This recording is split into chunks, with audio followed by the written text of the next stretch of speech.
dawal foofu sa quality jasna your number one stop shop. Ana sama jigéen ñi dama bëgg ngeen jox ma seen nopp garme yi ndaxte quality jasna amal nañ leen ay til yu toj daala poos abaya yu yiiw waaye amal nañ leen ay boreda yu rafet boreda yoo xam ne pour góor ñi la ak pour jigéen ñi amal nañ leen body scrub yi nga xam ne nii dafay defar seen yaram bam nice waaye ku yodd sa xët te quality jasna ñoo yor seen cumbukaay tur day uyu borom jasna pire soo ko bëggee fii si biir Gambia bi dawal foofu sa quality jasna your number one stop shop. Ana sama jigéen ñi dama bëgg ngeen jox ma seen nopp garme yi ndaxte quality jasna amal nañ leen ay til yu toj daala poos abaya yu yiiw waaye amal nañ leen ay boreda yu rafet boreda yoo xam ne pour góor ñi la ak pour jigéen ñi amal nañ leen body scrub yi nga xam ne nii dafay defar seen yaram bam nice waaye fàttewuñ fa diw yi. Ana sama jeeg yu pare yi quality jasna amal nañ leen fa andi cuuraay yu neex house spray ak bépp xeetu baax pour seen biir néeg dama ne atum ren jii ku sa jëkkër mere ku ne yow la neex ndaxte quality jasna ñëw na si dëkk bi pour defar sëy yi. Makeup artist yi bàyyi leen gannaaw ñu ngi leen fa amal ay makeup product yu quality waxu leen léegi nii foofa sa Westfield jàkkaarloog monument bi wala nga jokkoo quality jasna si 250 01 24 ak quality jasna taaral sa bopp taaral sa néeg waaye dëggal sa alaaji aas.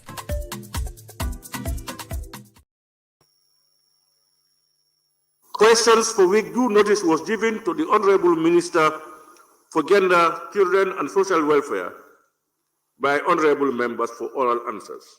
Question number 239 of 2024 by the Honorable Member for Banjul North, but he has delegated it to the Honorable Member for Banjul Central to ask the question on his behalf. Thank you, Honorable Speaker. On behalf of the Honorable Member for Banjul North, the question reads, Honorable Speaker, could the Honorable Minister for Gender, Children and Social Welfare provide an update to this August Assembly on the disbursement and recovery status of the Women Enterprise Fund since its inception?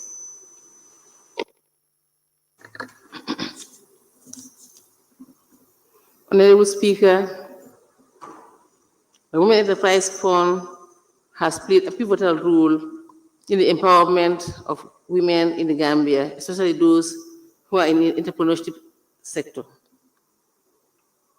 From its inception to date, a total of 66,320,000 dollars has been disbursed to women's groups across the country in all the regions, and a recovery of 46,105,751.48 dollars has been recovered so far, accounting for 69.5% of the amount disbursed. Thank you very much.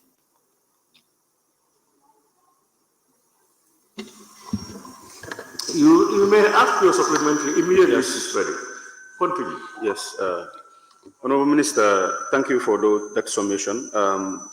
May you help this August Assembly in giving maybe an update as to why the remaining beneficiaries, what was the reason why you weren't able to recover? Thank you very much. For some of the groups, we've learned that the group members have paid, but the group leaders have refused to pay the monies into the bank account. And for some of the members, there was a misunderstanding of the payment mode. Even though our staff in the field visit them to coach and mentor them. In fact, as a result, we have decided now that come next year, we are going to hire more staff who will be responsible only for the loan recovery of the Women Enterprise Fund. And I'm happy to say that PMO and Minister of Finance have given approval, and come January next year, we'll hire additional staff for that. Thank you, Honorable Minister. So with regards to strategic approach, what do you think was a lapse on your side? No lapses whatsoever. Our staff in the field are following them for them to pay the money back into the account. In fact, once the amount is credited into the account, they sign a contract with us. And in that contract, it is clearly stipulated the mode of payment. This enterprise fund, when given out to the women's group, there is a grace period of 6 months. And in the following 6 months, it should be paid in full. And that's clearly stated in the contract that they have signed. For some groups, deliberately they refuse to pay. And for some, they say there's a misunderstanding. And there was a time that we really wanted to take some legal actions. But the head of state said, no, we shouldn't take legal actions. Let's take it easy with the women. So that's what we are doing now. Honorable Member for Upper Flood West. Yes, thank you so much, Honorable Speaker. Honorable Minister, what are the criteria used in the disbursement of these funds? Thank you very much. The Women Enterprise Fund is implemented through an Act of Parliament, which was approved here in 2020. So it has a legal framework that serves as the operational manual. Women must be in a group.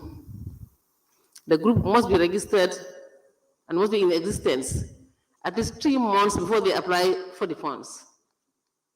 Group members should be meeting regularly. They must be registered and should have a certificate. They must be meeting regularly. They should have an account number. What is in the account is not important to us, but the reason for that is because when the funds are being approved, payment is made into their account. And this should also have a TIN number, and all members should have an ID card. That's also important because we use the group lending methodology, where 3 members of the group are the ones who guarantee the rest of the group. Thank you very much.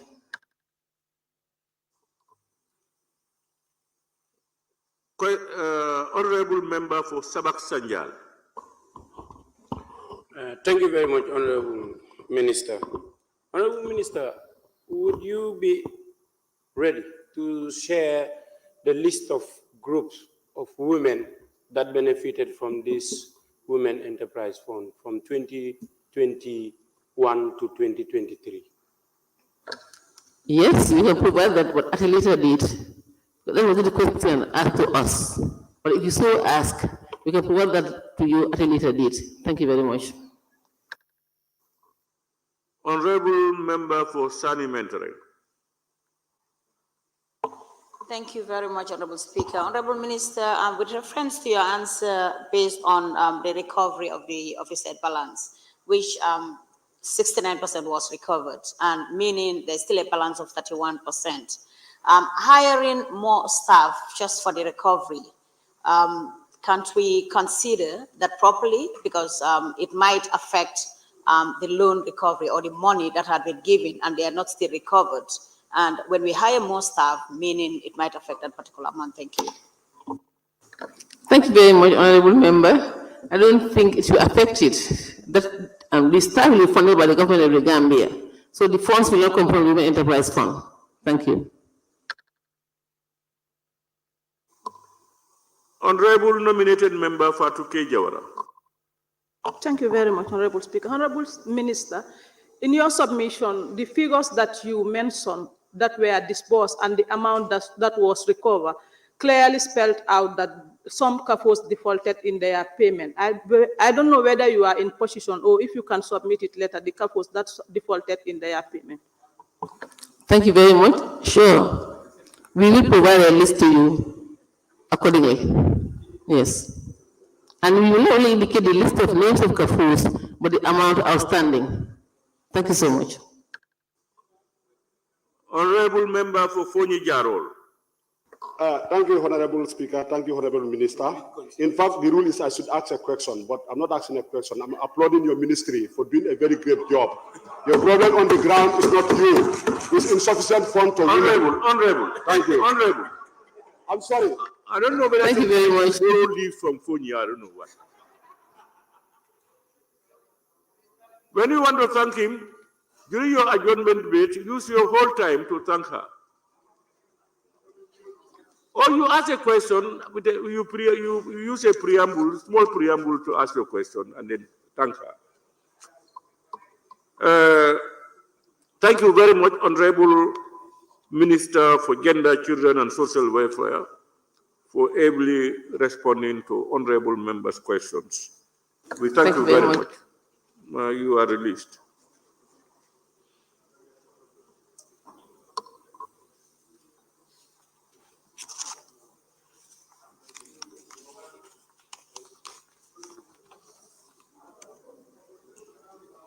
Clerk, may we proceed? Questions for oral answer. Honorable Minister for Tourism and Culture.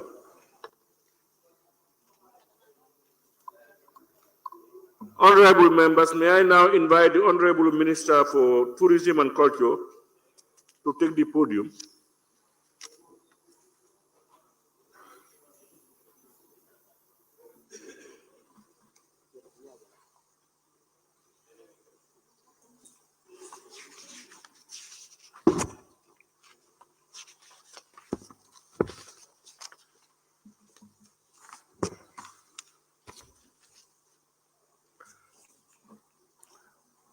Questions for which due notices were given to the Honorable Minister for Tourism and Culture by Honorable members for oral reply. Question number 077 of 2024 by the Honorable Member for Janjanbureh. Thank you very much, Honorable Speaker, and thank you very much, Honorable Minister. Equally, I just want to use this opportunity to congratulate you for your reappointment as the new Minister for Tourism and Culture. However, Honorable Speaker, I want to thank the Honorable Minister for Tourism and Culture for leading the first bicentenary celebration of Janjanbureh. However, could the Honorable Minister share with this August Assembly the amount of financial resources mobilized by NOC and government contributions towards the event? Thank you. Good morning, Honorable Speaker. Honorable Speaker, I will share the requested information with this August Assembly once the final report is submitted to the Ministry by the National Organizing Committee through the NCSC.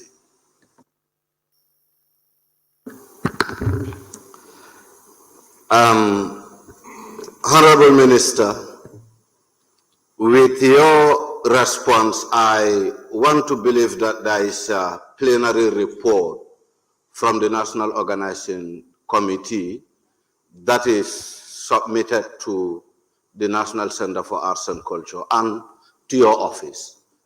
What is your take about that report? As I said, once I receive the report, I will submit to this August Assembly. Thank you.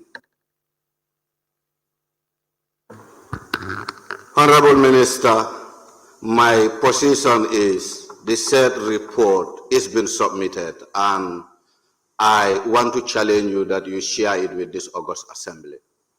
I will share the report once it is received by the Ministry through the National Organizing Committee. Thank you. Honorable Member for Upper Flood West. Yes, thank you so much. Honorable Minister, during the bicentenary event, what good thing do your ministry learn as far as that particular event was concerned? That's out of it. Problem. Allow the honorable member to pose his supplementary question.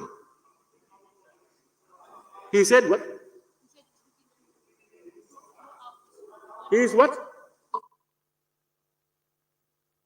Honorable, when you want a point of order, just rise up to a point of order and we will grant you. Are you rising to a point of order? Gibril, the honorable member for Lower Fladu. Honorable member for Lower Fladu, are you rising to a point of order? Yes. Yes, then maybe hear your point of order. Yes, a supplementary question shall... So, take it easy. Honorable members, what? Please. I don't want to shout your constituency names for members to everybody to hear that you are not behaving well. Can we hear the point of order, Honorable? I'm calling the 43-4. And the question asks is talking about a report. Now the member is asking about lesson learned. So the order, a supplementary question shall not be ordered if it's introduced in the original question and the answers provided. For the avoidance of doubt, whether a supplementary question is within remit shall be determined on answering by the Vice President, Minister or member answering question on behalf of the Assembly Authority. Yeah, I'm in order.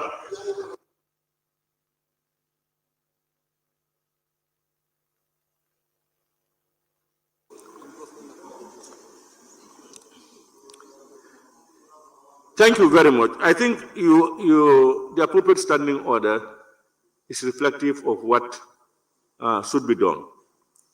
Honorable members, when you're putting up supplementary questions, it should not go outside the principal question. You cannot introduce new issues into it. You must be specific. You don't try to beat the system. Please. Honorable member for Brikama South. Honorable Speaker, no, you don't even hear my question and you make a ruling.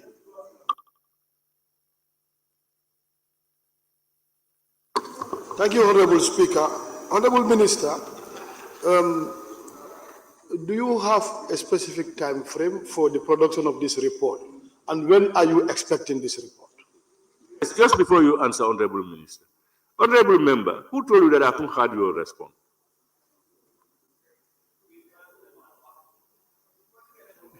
I don't know who told you that.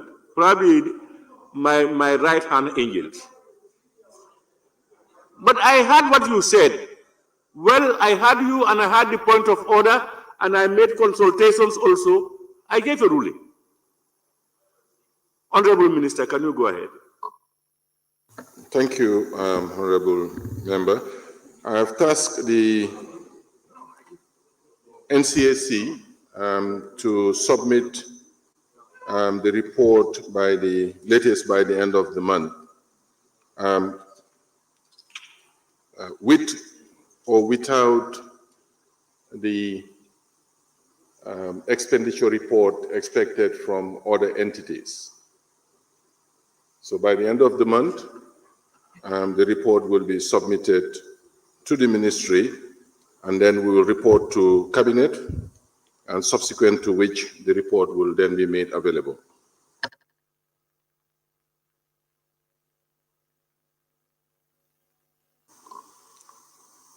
Honorable Member for Latrikunda Sabigi. Thank you very much, Honorable Speaker. Honorable Minister, this program was held several months ago, since January. So you want to tell the National Assembly, since January to now, the organizing committee of that particular event cannot produce a report, an accountable report for that matter. Thank you. What I can say, as you may be aware, I took over the ministry in March, mid-March, and I have requested the NCAC to submit an acceptable report to me. So I'm waiting for the report to be submitted. And as I said, I have requested them to submit the report latest end of this month, with or without the expenditure report expected from other entities. Thank you. Honorable Member for Kiang West. Honorable Minister, 6 months down the line, office is continuity. You left an office and somebody occupied that office as well and continued the job that you left. Why not with the expenditure audit 6 months down the line? Why do you give them that leverage to say with or without expenditure audit? I didn't say with or without expenditure audit. That's not what I said.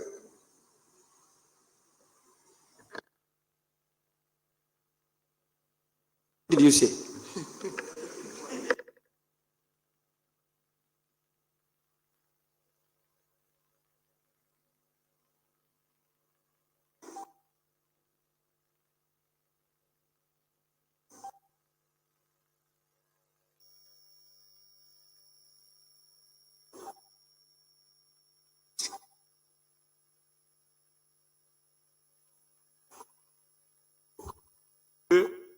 Not okay. It's also important that you clear the air, Honorable Minister. The expenditure, you wanted the report with or without the expenditure report. What I said was that with or without the expenditure report expected from other entities. There were entities that were given monies, so I'm informed that they're yet to receive the expenditure report. So I've asked the Director General of the National Center for Arts and Culture that with or without the expenditure report from those entities, they should submit their report. Honorable Member for Talinding Kuja.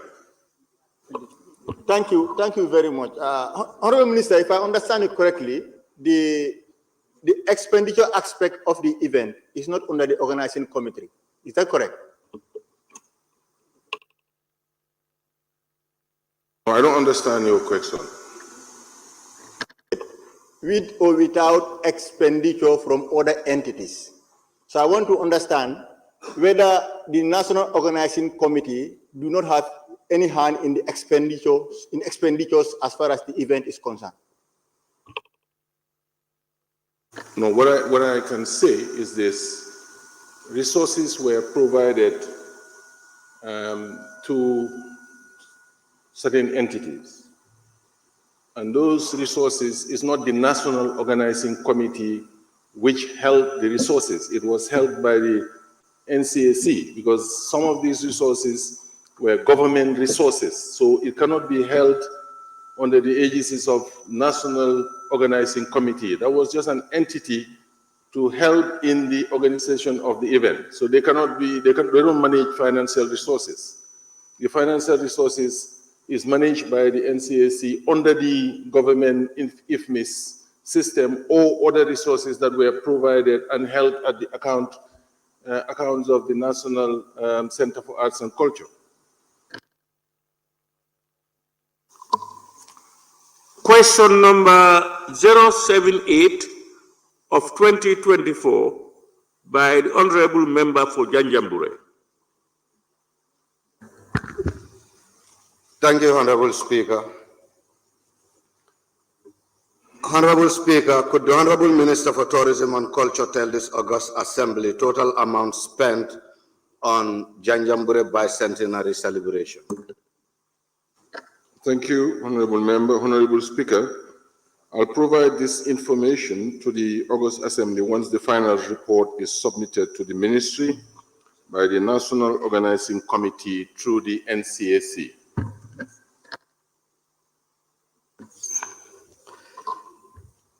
Honorable Speaker or Honorable Minister, before the receipt of the final report, is there any report availed to your ministry with regards to the bicentenary celebration? I have not received any formal report from the National Center for Arts and Culture. I've not received a final formal report from the center, okay? Is there any informal report received with regards to the bicentenary? There is no informal report from the National Center for Arts and Culture. No, it's informal. I said no, there is no informal report. Honorable Member for Lower Salum. Thank you, Honorable Speaker. Honorable Minister, this said financial resources, whether it was appropriated by the Parliament or by the Parliament, if yes, how was the amount budgeted for this event? What I can answer is that I am informed that the government provided contribution and provided for by the Ministry of Finance and Economic Affairs. Honorable Member for Latrikunda Sabiji. Thank you very much, Honorable Speaker. Honorable Minister, this is not your first time appearing before the National Assembly. You are a Minister of Petroleum. My question is, are you happy to be Minister of Tourism, please? That's out of order. Speaker, point of order, please. Point of order. Point of order. Personal. Point of order. Point of order. Yes. Yes. Yes. On a point of order. Yes, Honorable Member of Sabat Sanyal. Honorable Speaker, a supplement, I'm rising on order 43-4. A supplementary question shall not be in order if it introduces matters not included in the original question. Whether he is happy being at the ministry or not is not included in the original question. So I believe the right honorable is just trying to use his tactics here.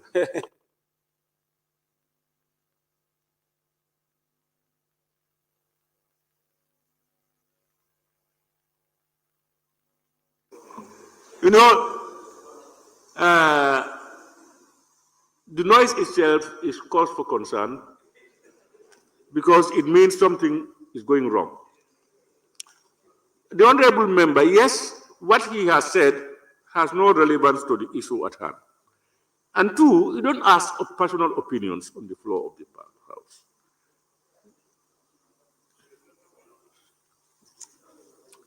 Honorable Member for Fonyi Bintang Karanai. Thank you, Honorable Speaker. Honorable Minister, this question you are trying to answer was written to your ministry for you to give us answers. And you said you are going to give us a report. We want the answer, for you to give us the answer here. He said, because the money you're talking about is budgeted for. How much was budgeted, Honorable Minister? Point of order, Honorable Speaker. I know there will be point of order. But it's already up. Honorable, yes, who is?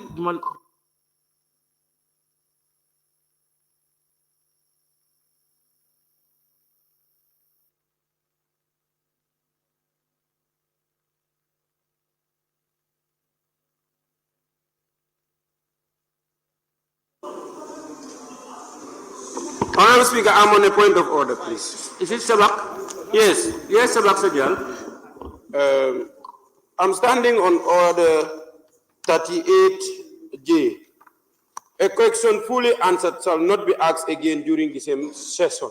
The Honorable Minister have just answered this question, that he is yet to receive the report, and some members still continue to ask the same questions. I think this is not fair at all. Yeah, upheld. Honorable Member for Kiang West. Rule everybody. Kiang West? Yes, I'm on my feet. Honorable Minister, from your response, you indicated that you have not received any final, I emphasize, final report from the National Center of Arts and Culture. Was there any preliminary reports sent to your office with respect to this event? Honorable Member, that was asked, and it was answered. It was answered. It was informal. I'm saying final and plenary. That was informal, and he responded to, there was no informal. I'm not talking about informality or formality. Honorable, I don't know what language you are talking about that we don't understand. Did you receive a report? He said he has not received any final report. And the demand asked again, have you received any preliminary report to that beside the final report? He answered. No, he said informal report. He said informal report. He said informal report. Honorable Minister, just hold on, please. Your question is, has he received any?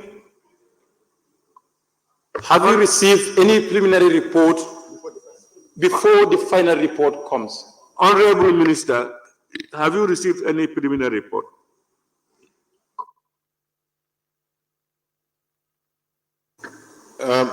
Mr. Speaker, I received a report from the NCAC, which I reviewed and found the report to be inadequate. And I have requested them to review the report and submit a final report to me. And that's what I explained. Because when the honorable member requested whether informal, I said no. But I did not state that, and I stated that I did not receive a final report. But a report was submitted earlier. But then that report, when I reviewed it, I found inconsistencies in the report, which I have requested for them to rectify. And that's why I'm waiting for the final report.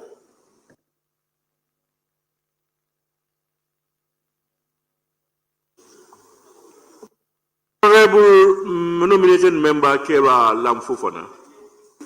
Thank you, Honorable Speaker. Honorable Minister, we need some clarity. In your earlier response, you did indicate that you are waiting for the final report. But you did earlier on also admit to the fact that you are making allowances for the receipt of the report with or without the financial report from other institutions that were given money. So my question would be, in the absence of those financial report from the institutions given money, how would it affect the credibility and reliability of the report you are anticipating? I will wait for that to know. Honorable Speaker, point of order.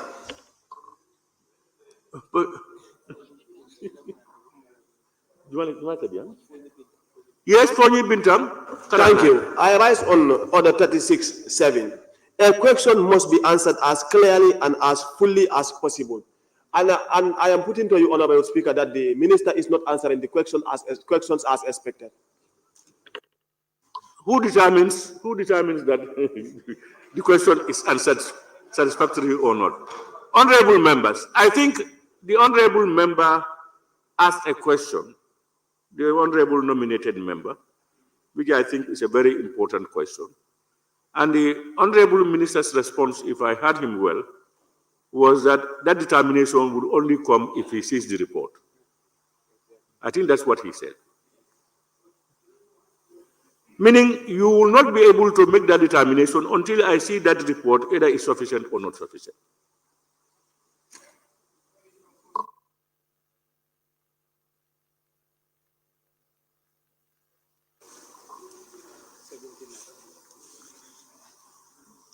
Question number 079 of 2024 by the Honorable Member for Janjanbureh. Thank you, Honorable Speaker. Honorable Speaker, could the Honorable Minister of Tourism and Culture explain to this August Assembly when would the midterm infrastructure developments kickstart precisely as promised by the NOC Janjanbureh bicentenary during the pre-planning? Thank you, Honorable Member. Honorable Speaker, the NCAC informed me that during the preparatory meeting between the National Organizing Committee and the Committee of Janjanbureh towards the festival, the latter clearly requested that they needed certain infrastructure works to be undertaken in the community, which would leave a lasting, tangible legacy. They listed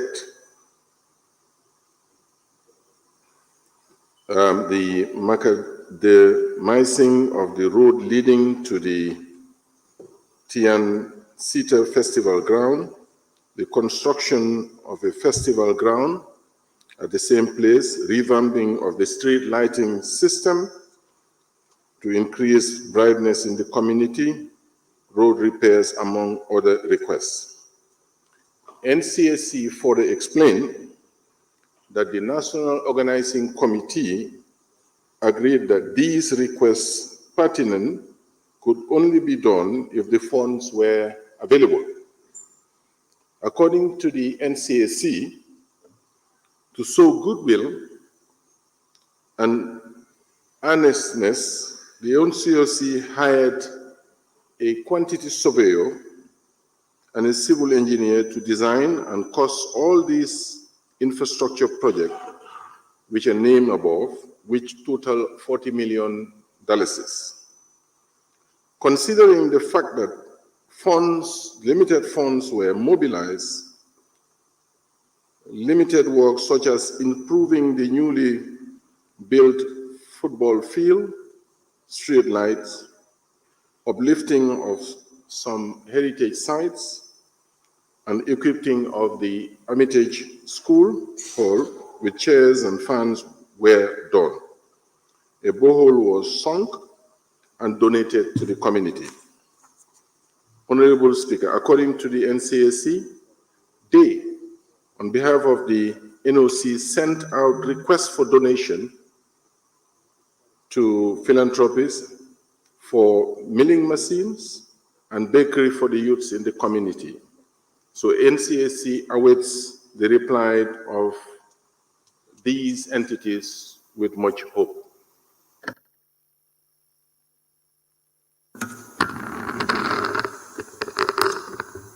Honorable Minister,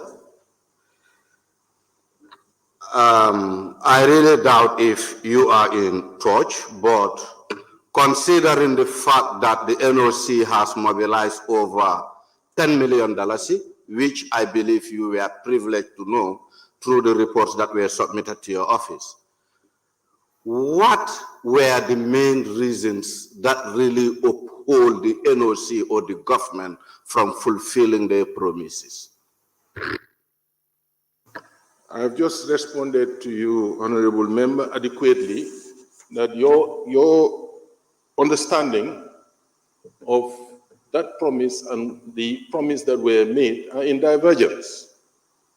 I am told that this is exactly what the National Organizing Committee was just supporting the National Center for Arts and Culture and the ministry. So they were the ones that were determining what needed to be done. So I'm informing you of what the responsible entity That is, the National Center for Arts had informed me, and that is what I've just explained to you. Honorable Minister, is still becoming very interesting from your end, because I form part of that National Organizing Committee, and it was established by clear terms of reference, meaning the National Organizing Committee were given the responsibility entirely to be responsible about the coordination and supervision of the Janjanbureh bicentenary. However, if we are to hold any institution accountable, would be the NOC. Therefore, Honorable Minister, I still want to ask, when will this development kickstart? Honorable Member, I am not aware of the developments that you are talking about as informed by the responsible entity.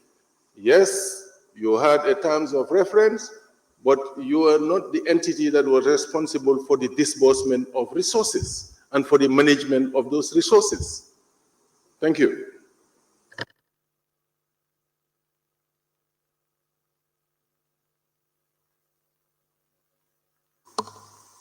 Thank you very much. I now invite Honorable Member for Latrikunda Sabiji.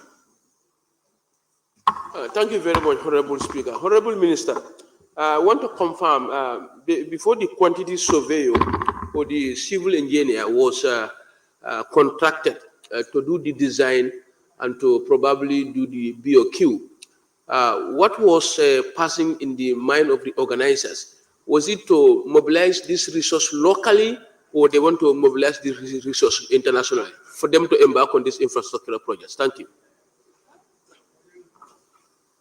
I cannot read what was in the minds of the people that requested requested the civil engineer or the quantity surveyor, nor those people, these quantity surveyors, as to the rationale.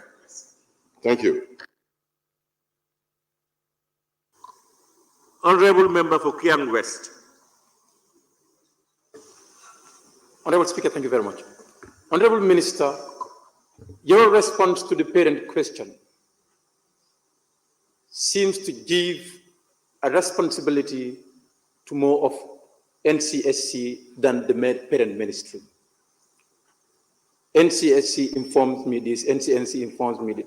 Are they not under your ministry? This question was sent to you as a minister. Yes, you're right. They're under the ministry. We have an oversight responsibility, but they are equally mandated by law to do certain things, responsible for arts and culture. So we have a supervisory role, and we take that responsibility seriously. As I said, the event was organized. They are the entity. They had a national organizing committee that was supporting, as well as a local organizing committee. So we're not abdicating our responsibilities. We'll make sure that, they submit the necessary reports, accordingly. Question number 080 of 2024 by the Honorable Member for Sani Mentere. Thank you very much, Honorable Speaker. Currently, as called by natives of Brufut, was inherited by elders of the community, and there is an eco lodge and a forest park used for bird watching, which generates revenue for the ministry. However, the natives of Brufut who claimed ownership of the area are demanding for a name change from Tanje Bird Watching Center to Brufut currently. Could the Honorable Minister indicate to this assembly, to this August assembly, when his ministry intends to effect the change? Thank you. Thank you very much, Honorable Speaker. I'm informed that the Ministry of Tourism and Culture cannot recollect receiving a request from the native of Burfoot regarding this name change. However, it is important to note that The said reserve and Eco Lodge are under the custodianship of the Department of Parks and Wildlife, of the Ministry of Environment, Climate Change and Natural Resources. Therefore, I would like to advise the honorable member to refer this question to the Minister of Environment, Climate Change and Natural Resources. Thank you.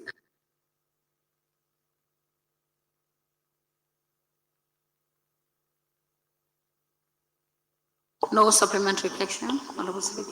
Wole East. Yes, thank you very much, Honorable Speaker. Honorable Speaker, inside the question, there is an analogy that the ministry is benefiting from the place. Would you confirm that? Are you benefiting as a ministry? I'm not aware of it, so but I can find out, because the ministry doesn't directly benefit, it's through the GT board. If there is any benefit to that accrues, so but I can find out. No, I know the honorable member for Wole East. He's one of the Maradonas of the parliament. He can dribble very well. Making reference, the question itself is name king. You are making reference to that statement to get your question through. That's the beauty of parliamentary. Question number 081 of 2024 by the honorable member for Serekunda. Yes, thank you very much, Honorable Speaker. Honorable Speaker, could the Honorable Minister for Tourism, Arts and Culture tell this August Assembly why the Scandinavian tour operators are no longer operating in the Gambia? Thank you very much, Honorable Member. Honorable Speaker, my ministry, in collaboration with the Gambia Tourism Board, had worked and continue to work tirelessly to bring back the tour operators from Scandinavia, notably Wings and Spies.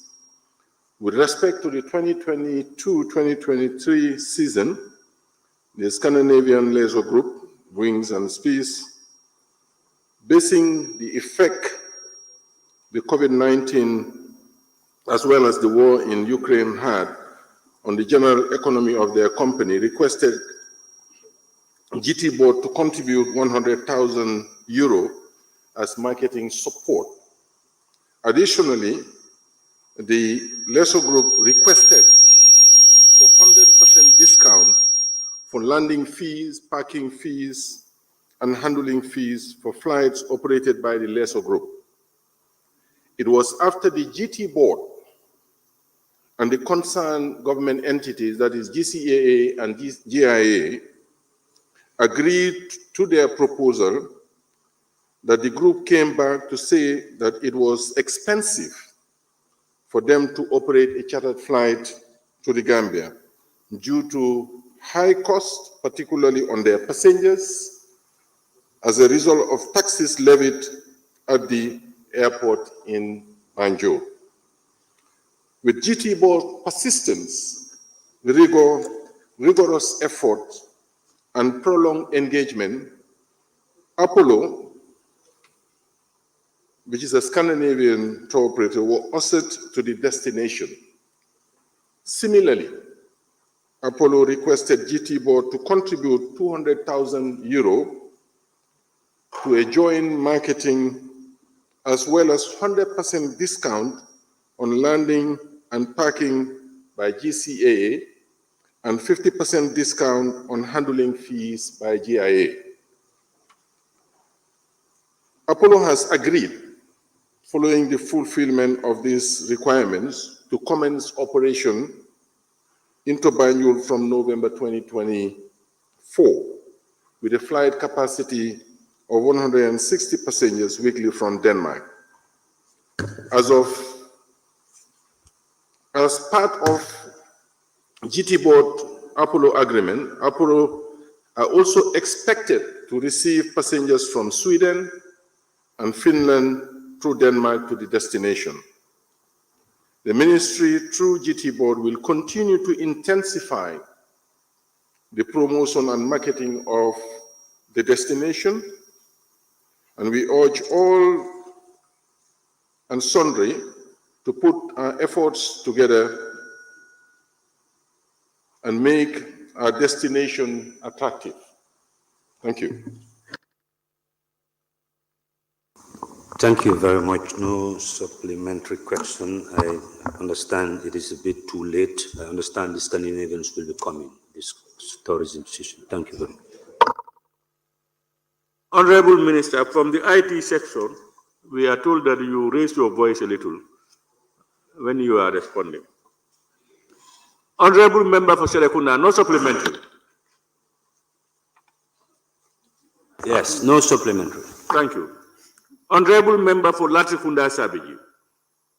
Thank you very much, Honorable Speaker. Honorable Minister, we have witnessed a constant decline in a lot of tourism improvement indicators. Can you tell this National Assembly, on a scale of 10, what is the status of tourism in the Gambia?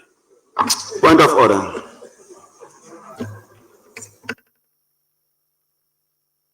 Yes, Honorable Nominated Member. Honorable Speaker, I'm rising on order 43.4. A supplementary question shall not add. Honorable Speaker is laughing. Yes. I think we all know what I'm trying to arrive at. Yes. The honorable member's question is an addition to the parent question, and his question is not reflective of the responses that were, given by the minister. Thank you, Honorable. Thank you very much. You're right, Honorable Nominated Member.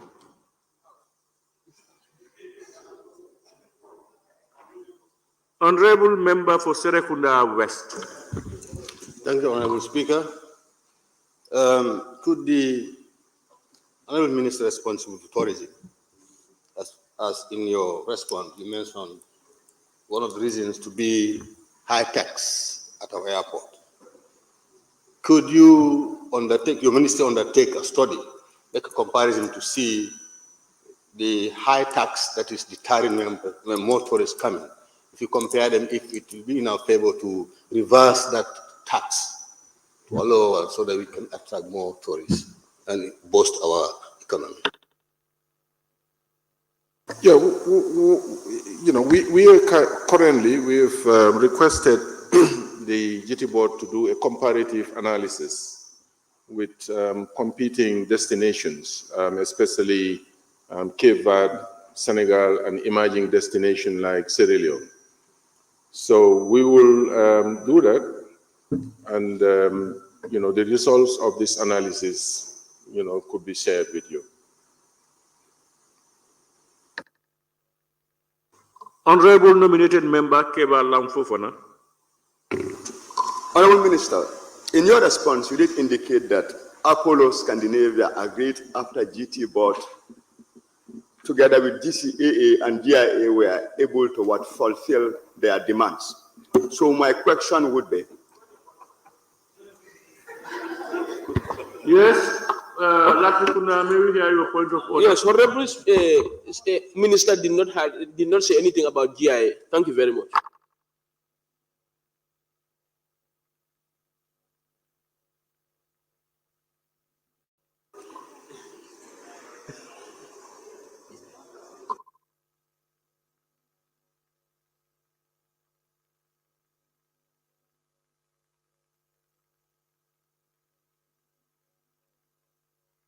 I wish the Honorable Member learns from the member for Woolly East to be able to dribble more effectively.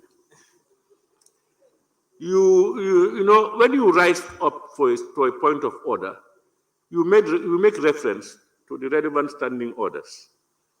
And what the Honorable Member questioned is picked out from the answers given by the Honorable Minister. Honorable Minister, can you answer the question? Yeah, can you complete your question so that... Thank you, Honorable Speaker. I will start again. Honorable Minister, in your response, you did indicate that Apollo Scandinavia agreed to fly destination Gambia after fulfillments by GT board, GCAA, and GIA with regard to their demands. So my question will be, what is the anticipated returns with regards to flight through Apollo Scandinavia? We are going to have 160 passengers a week. I've already explained that. And, you know, maybe we'll have more because you have to work with partners. I mean, we have package tourism here. In other destination, you have business tourism. So you need to work in partnership with the international tour operators to be able to, you know, bring tourists here. And that is what we are doing in partnership with Apollo. Honorable Member for Bakau. Withdrawn. My concern has been addressed.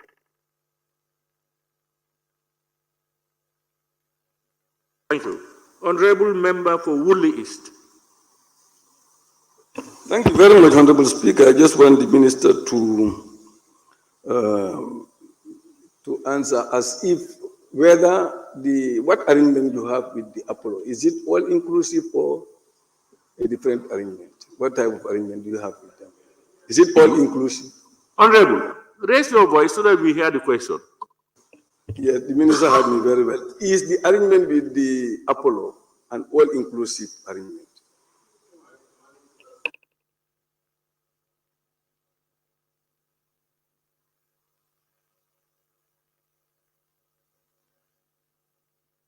To guide me whether I have to answer, is there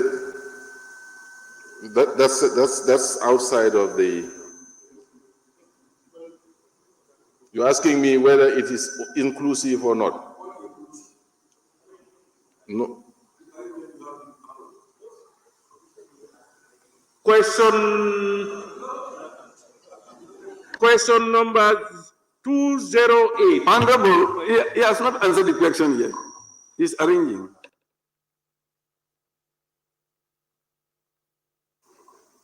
Honorable. He is yet to answer my question. Pardon? He is yet to answer the question that I asked him. Then I have not heard him well then. No, he did not Because answer. he is, pardon? I think he is saying whether that your question is not substantive.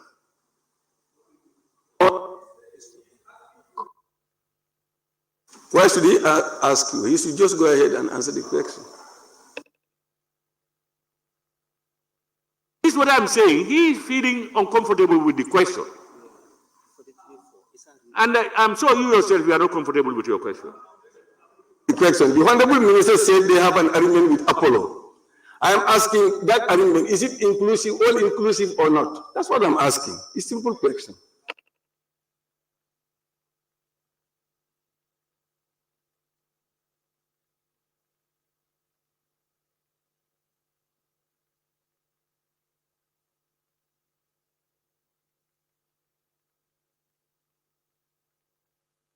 Let's make reference to the standing order 43.4. A supplementary question shall not be in order if it introduces matters not included in the original question and the answers provided. For the avoidance of doubt, whether a supplementary question is within the remit shall be determined on answering by the Vice President, Minister, or member answering questions on behalf of the Assembly Authority. This is what I'm saying. That's what the Honorable Minister did.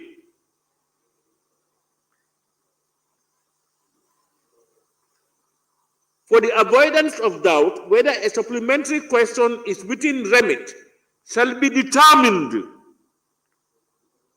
on answering by the Vice President, the Minister, or a member answering questions on behalf of the Assembly Authority. This is what the Honorable Minister has done.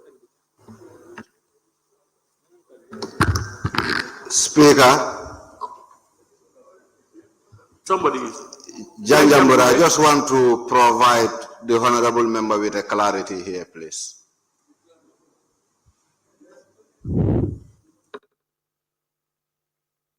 Provide the honorable member with clarity. Yes, with regards to this all-inclusive business. Because no, Honorable Speaker, if you will please allow me. You can do that in your man-to-man contact engagement. No, Honorable Speaker, because the ruling here, what the honorable member is asking emerged from the honorable minister's response, because he said with Apollo, they have agreed that they will be bringing 40 tourists to the Gambia in November. Janjanbureh, please take your seat. Point of order, Honorable Speaker. Who is rising to a point of order? Honorable member for Serekunda. I'm rising on order 43. A supplementary question may be put for the purpose of elucidating an oral answer. As per the answers given by the minister, the honorable member is asking about the arrangements they have with Apollo, whether it's not all-inclusive or is it regular tourists coming to the Gambia. Those are the type of tourists that comes to the Gambia. So what is your point of order?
Honorable, I think you have a relevant point, but I think the minister is right in this circumstance.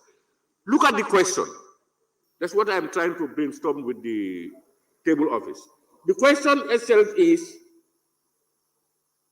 why the Scandinavian tour operators are no longer operating in the Gambia. And in response, he told the plenary that there were some that gave conditions, and when the relevant government institutions granted those conditions, they still said they would not come. They went to the other ones who now agree to come on those things. Those are the ones coming. Now you want to go into what type of package is it? Yes, Honorable, you are now looking into what type of package it is. That's what you want to know, whether it is all-inclusive or not. This is what you want to ask. Honorable, let me tell you, let me the speak. minister, Please. The minister Honorable, let me learn.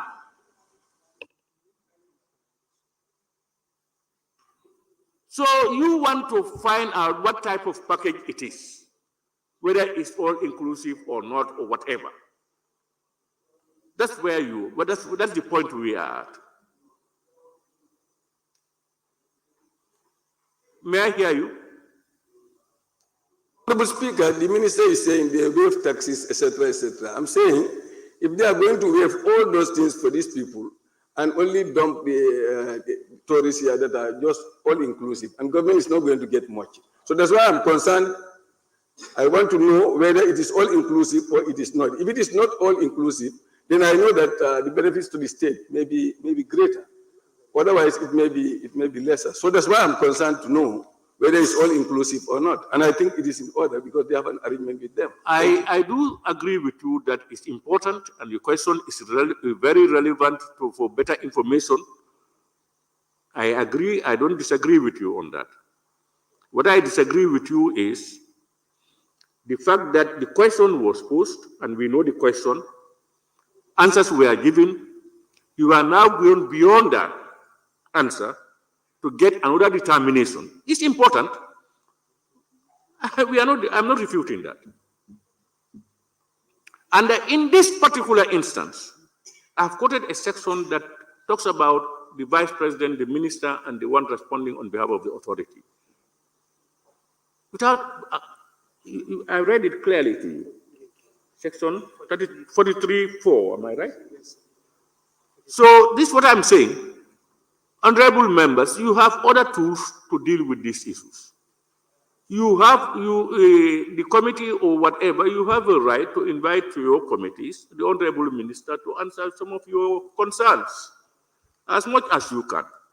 But we regulated ourselves through our own standing orders, and we do our best to make sure that we go by it.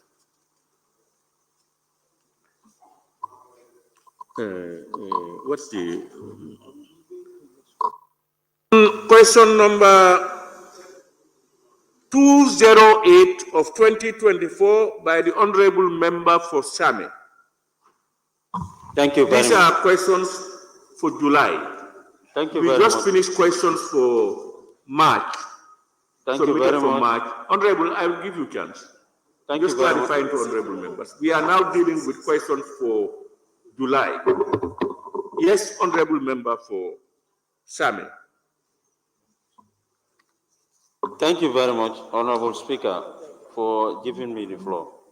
Honorable Speaker, could the Honorable Minister for Tourism and Culture update this August Assembly about the Moko Park project in Same Karantawa that was signed since 2022?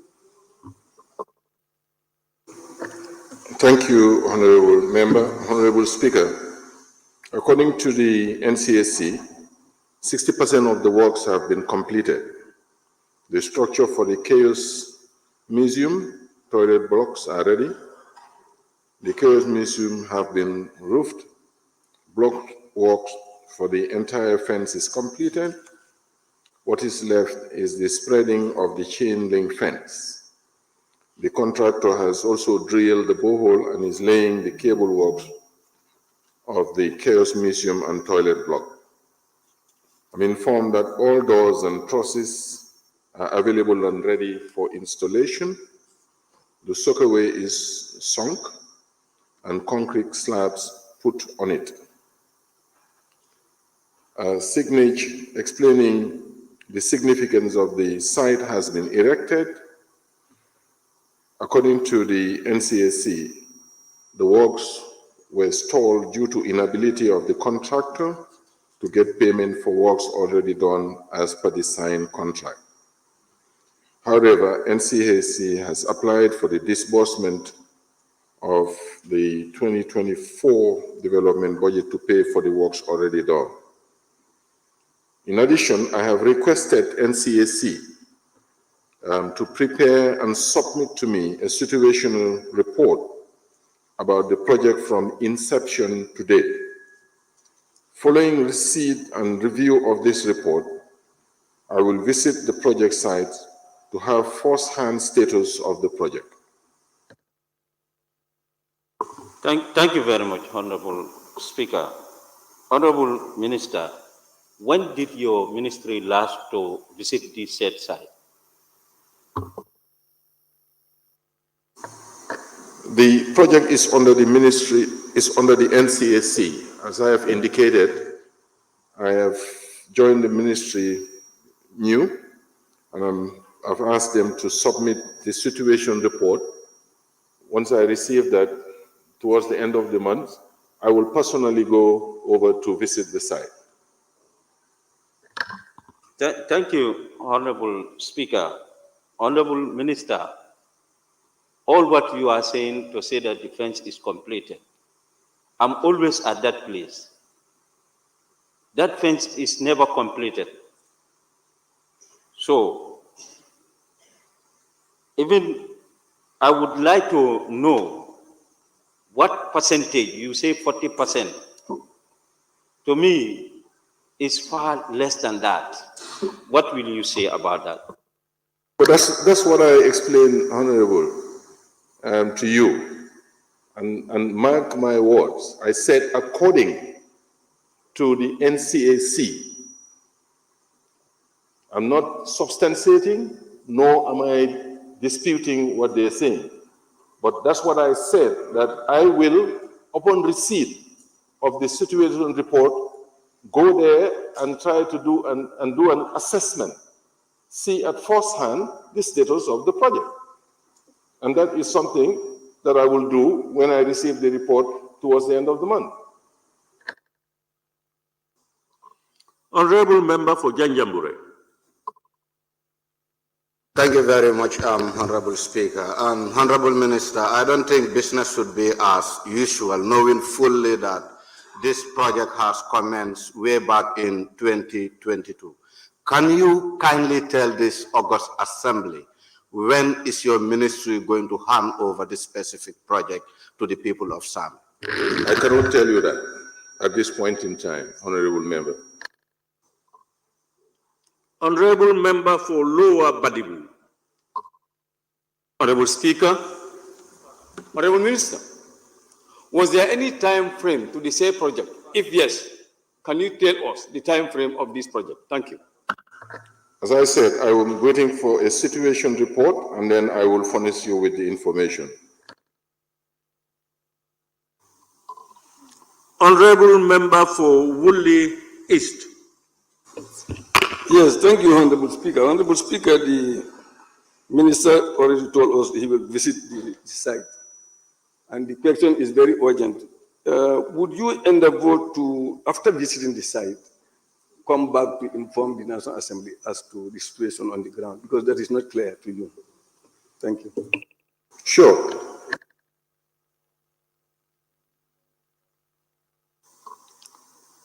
Honorable Member for Latrikunda Sabiji. Thank you very much, Honorable Speaker. Honorable Minister, can you please inform the Assembly the scope of this project? When I receive the situation report and the accompanying documents, I will inform you.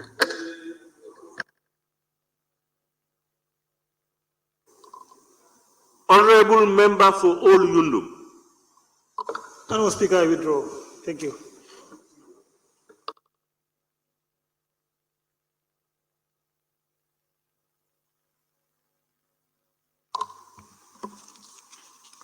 Question number 209 of 2024 by the Honorable Member for Serekunda. Thank you very much, Honorable Speaker. Honorable Speaker, could the Honorable Minister for Tourism and Culture tell this August Assembly how far the ministry has gone with the disbursement of the World Bank Startup Grant for SMEs in the tourism industry? Thank you very much, Honorable Member. Mr. Speaker, I'd like to explain that the institutional arrangement for this project is that there is a project implementation unit which is run by a project director, which is an arm's length from the ministry. The disbursement of the matching grant meant to support tourism MSMEs has not yet started, as this is earmarked to commence in the third quarter pursuant to the project design as per the project appraisal document.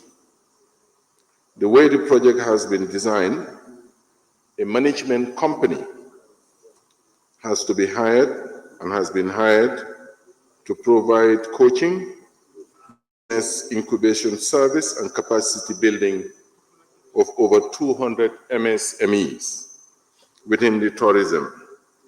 before the matching grant is disbursed to the MSME with growth potential that will add value to tourism. The process is progressing satisfactorily, as evident as follows. The matching grant manual, which outlines the selection procedure, eligibility requirements, and contractual relationship for tourist-related MSMEs, among others, has been fully developed and given. I have to re-emphasize that no objection by the World Bank. This project is financed through a grant by the World Bank, and all the processes have to follow the World Bank rules and procedures. It's not something that the government or the ministry decides that I will give this person this much or not. That's not the ministry's responsibility. It's guided by the World Bank rules and as approved by the project manual. A management company has been contracted in December 2023, and it is a consortium of 4 firms led by IBF International Consulting of Belgium, along with Target Euro, SPE, and RCM. They have a local Gambian company. Since contract signature, the management company has submitted their inception report, which has been reviewed, and no objection given by the World Bank. They've started engagement with local lead firms to get their buy-in and consulted key tourism stakeholders, such as the Gambia Tourism Board, the Gambia Hotel Association, among others. Diagnostic tools for the MSME that has been developed by the management company, and these have been revised and approved by the PIU and no objection by the bank. In this regard, the first tranche of the matching grant disbursement is planned in the last quarter of this year, in line with the project design, and after business support services have been given to the first cohort of qualifying MSMEs. Thank you. No supplementary question.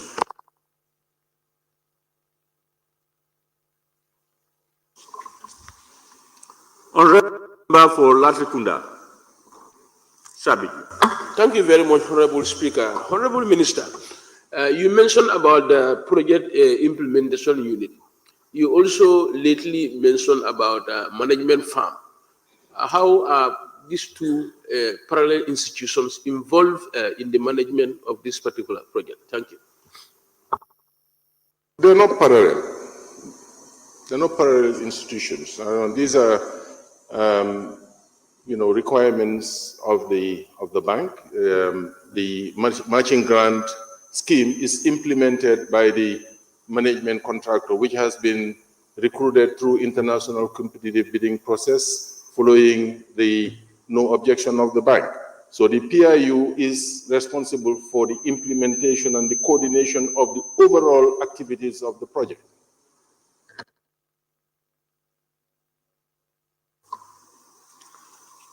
Question number 210 of 2024 by the Honorable Member for Bakau. Thank you very much, Honorable Speaker.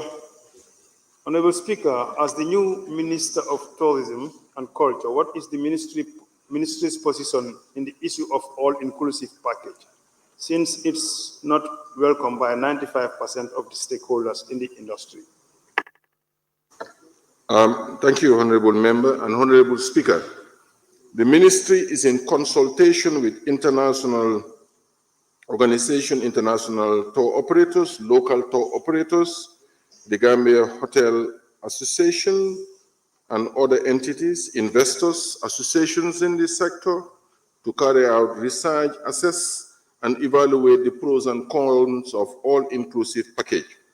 Once this exercise is completed, the ministry will publish its position on all-inclusive package.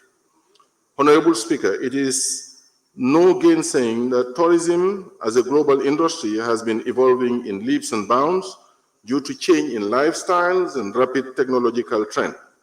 The need for tourism destination to pay attention to these changing trends has become imperative.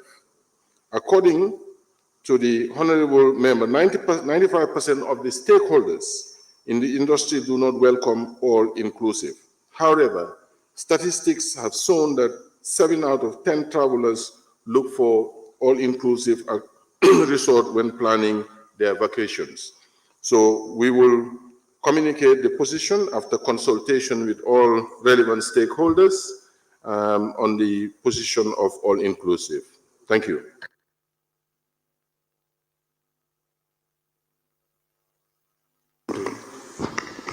Thank you.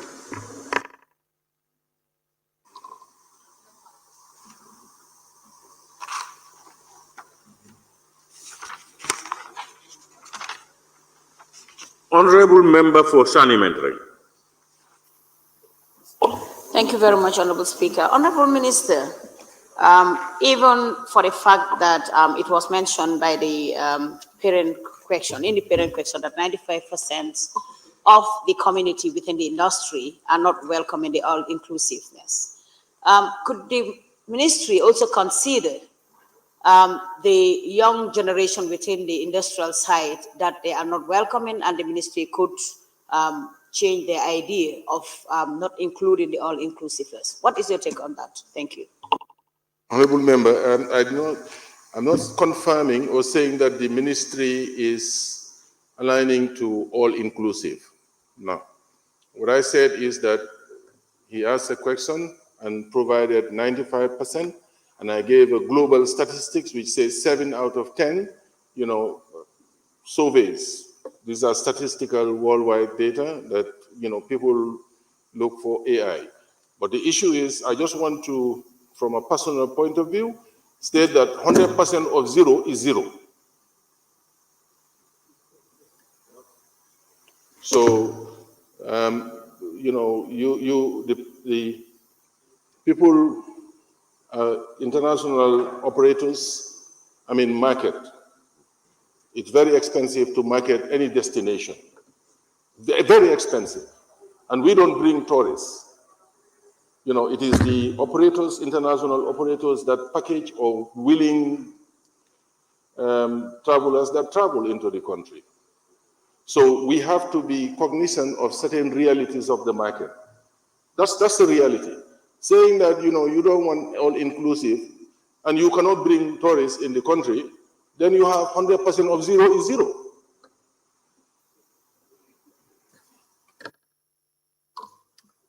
Thank you very much. And let me thank the Honorable Minister for Tourism.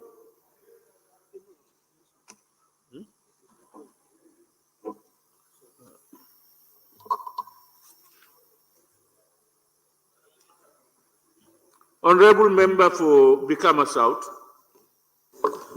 Thank you, Honorable Speaker. Honorable Minister, when are you going to do the consultation in order to have a position and report back to the Parliament? Thank you. It's ongoing, but I can get back to you, on the specific timeline for a decision to be communicated. Honorable Member for Woodley East. Yes, thank you very much, Honorable Speaker. Honorable Speaker, since the all-inclusive package is so unpopular as to this level, does your ministry have any strategy to encourage the other packages different from all-inclusive? Do you have any strategy to actually move away from this to another?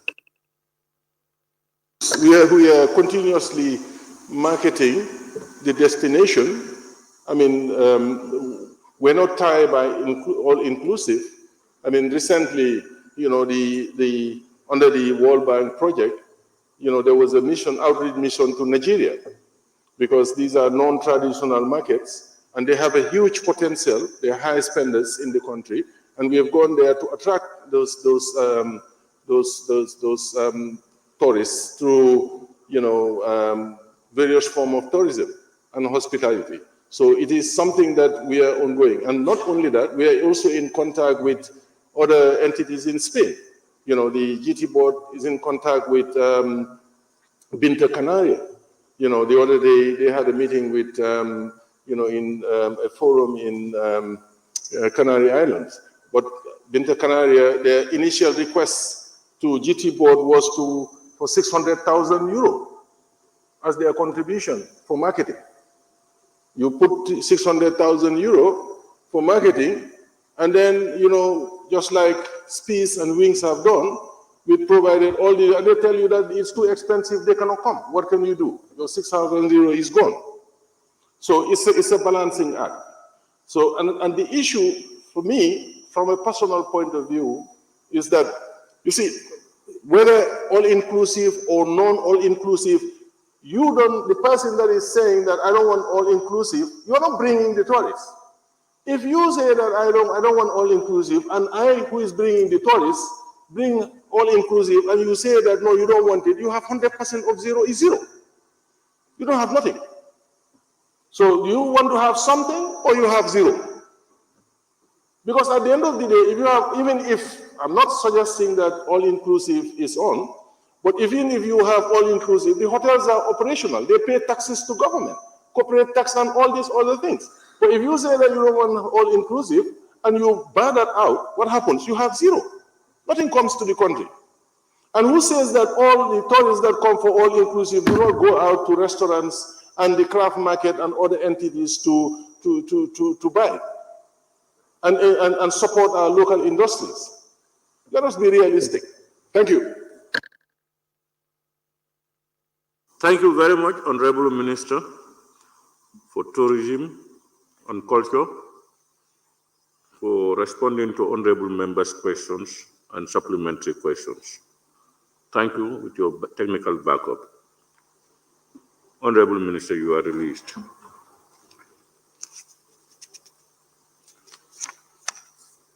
Clerk, may we proceed? Questions for oral answer. Honorable Minister for Lands, Regional Government and Religious Affairs.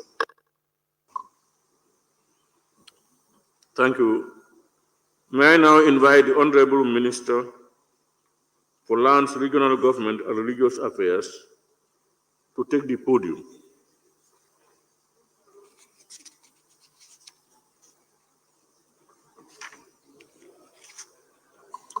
Honorable Member, questions for which due notices were given to the Honorable Minister for Lands, Regional Government and Religious Affairs by Honorable Members for oral reply. Question number 215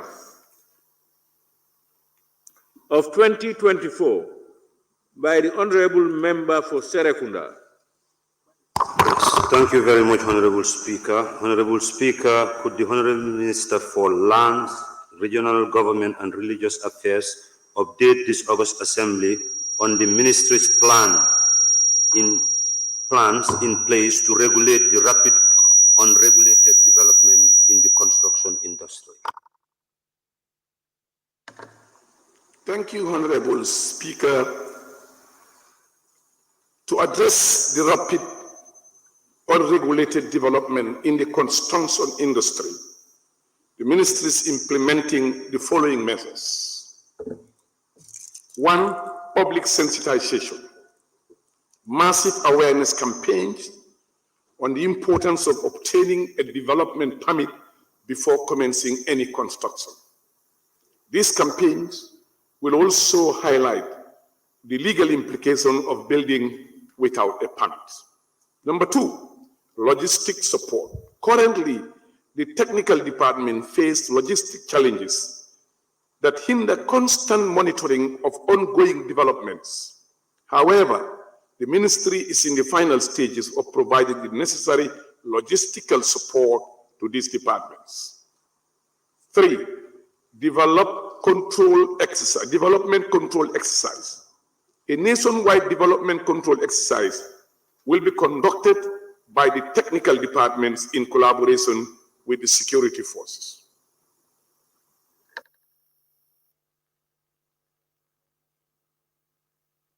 Yes, thank you very much. Honorable Minister, is there any existing Building Control Act, and when was it enacted? Honorable member for Serekunda West constituency. Serekunda West, am I right? Serekunda constituency, I want to inform you, yes, there is a Building Control Act, but I cannot give you precisely when it was enacted. But I do know that there is one. Thank you very much, Honorable Minister. Based on my research, I found that there was a Control Act which was enacted in 1966, which was to be revised in 1988, which never happened. So are there any building codes and standards currently that the ministry is using? Yes, there are building codes and standards that we are using.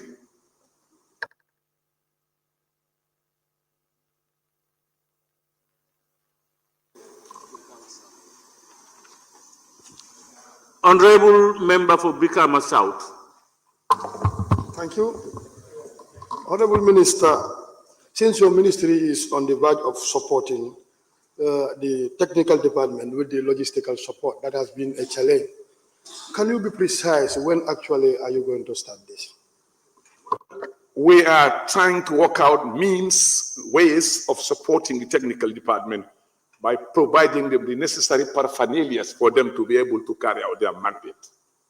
And this would include giving them vehicles and other support and other logistics, which, of course, this House did not provide it in for them in the current budgets. Therefore, it becomes extremely difficult, but we are doing our utmost to see how best we can support them. Honorable Member for Bakau. Thank you very much, Honorable Speaker. Honorable Minister, you've highlighted measures that your ministry is about to take in order to put a stop to rapid unregulated development in the country. How soon is your ministry willing to start? As soon as possible.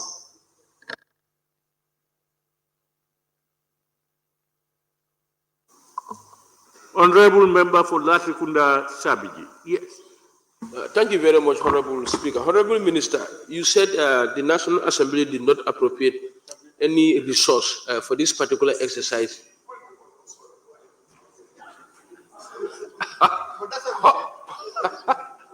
So, where? Yes, you said it was not put on the budget, or in the budget rather. How are you mobilizing the resources to do this particular exercise for your technical department? I think of ways and measures how to do it. Once we conclude that, I will let you know. Honorable Member for Woodley East. Yes, thank you very much, Honorable Speaker. Honorable Speaker, I want to know from the Minister how encompassing is the plan? Is it countrywide or is it just this area? What we do it for the Gambia, and it's the entire Gambia.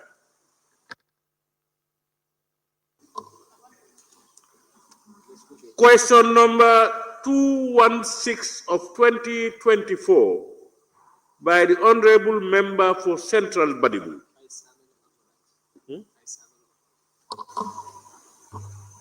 Understand the Honorable Member for Same is authorized to step in for the Honorable Member for Central Badibu. Thank you very much, Honorable Speaker. On behalf of Member for Central Badibu, Honorable Speaker, could the Honorable Minister for Lands, Regional Government and Religious Affairs inform this August Assembly whether CFOs have absolute rights to remove an alcalde?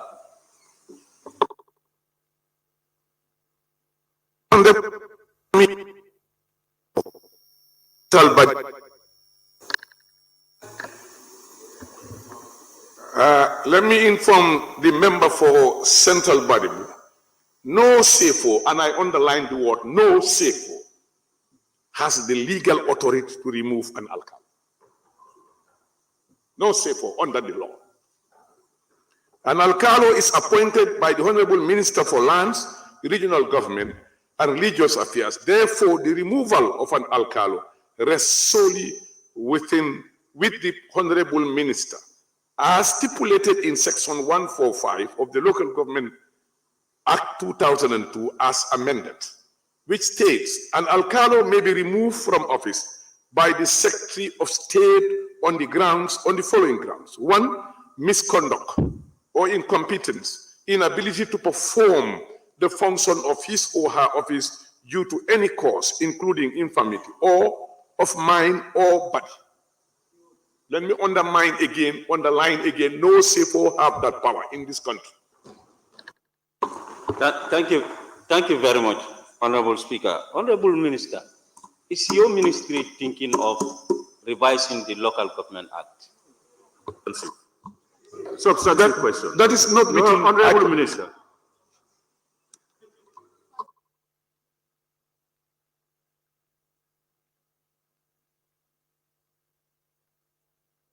Member for Latrikunda Sabiji.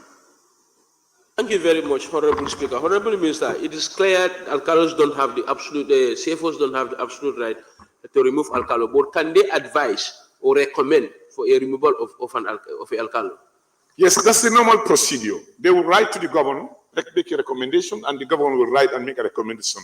It is now rested upon the minister to weigh the recommendation in accordance with law and take a decision at his discretion.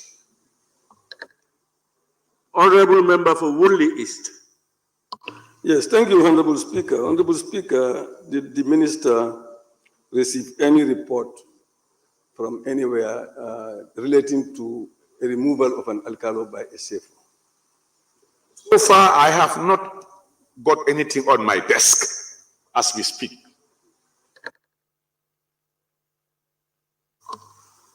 Question number 217 of 2024 by the Honorable Member for Busumbala. Thank you very much, Honorable Speaker. Honorable Speaker, could the Honorable Minister for Land, Local Government and Regional Affairs provide us with the list of all beneficiaries of government allocated plots since 2017?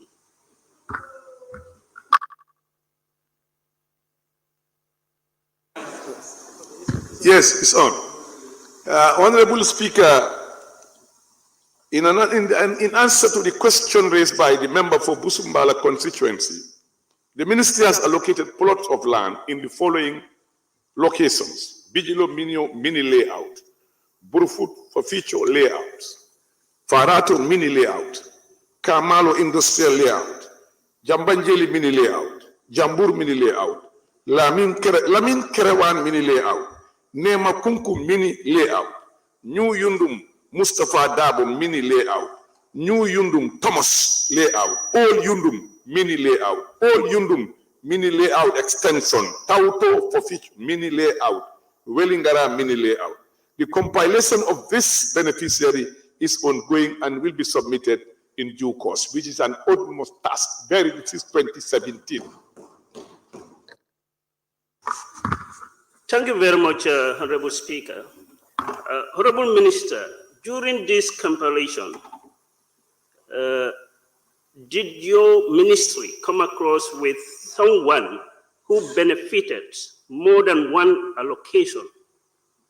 I'm not aware of that. Once the research and investigation is ready, we can come out with that. For so far, now, as for now, I'm not aware.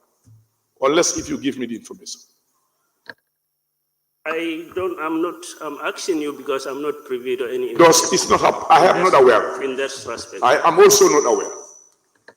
Okay, thank you.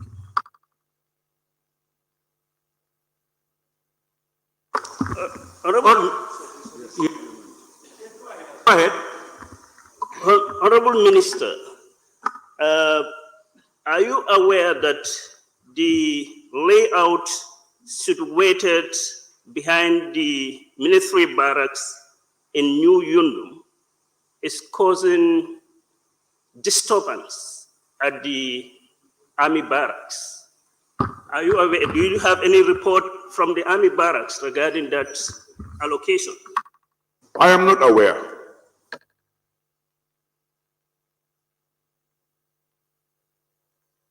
Honorable Member for Kiang West. Honorable Minister, you said as soon as possible you will provide the list of the beneficiaries as per the question posed. Can you tell us when? I cannot tell you. Honorable Speaker, I'm not done with my question. Honorable Minister is responding. What is your question then? But he's put that to the order first. Rule on that, because I'm on my foot. I'm asking questions, and before I conclude, I don't know what I can tell the minister. The minister assumed that you will finish your question. Well, he should not assume. He should. No, that's what he is. How would he know? When you talk and you end, the minister answers. If you are not complete, you have to call his attention for him to listen, and then you ask. I am now asking you to put your question fully. Please, honorable member, please. Yes, Honorable Kia. Honorable Minister, you told us as soon as possible this report will be ready. Soon is vague. Can you give this August Assembly as representatives when the time frame that you will provide this list to the Gambians, please? I cannot tell this House because I don't want to mislead this House. Honorable Member for Latrikunda Sabiji. Thank you very much, Honorable Speaker. Honorable Minister, this is 21st century. I'm sure the ministry is not doing this manually. This is matter of simple Excel sheet. Input names generate themselves at the bottom of the Excel sheet. This should not be manual. For me, within the blink of an eye, I can produce you this compilation you're talking about. Can you please be specific? When are we getting this report, please? Point of order, Honorable Speaker. Who is standing on a point of order? Keva, yes, Honorable nominated member. Keva. I'm rising on 38J. A question fully answered shall not be asked again.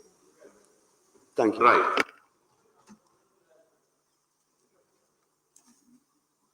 Honorable member for Janjanbureh.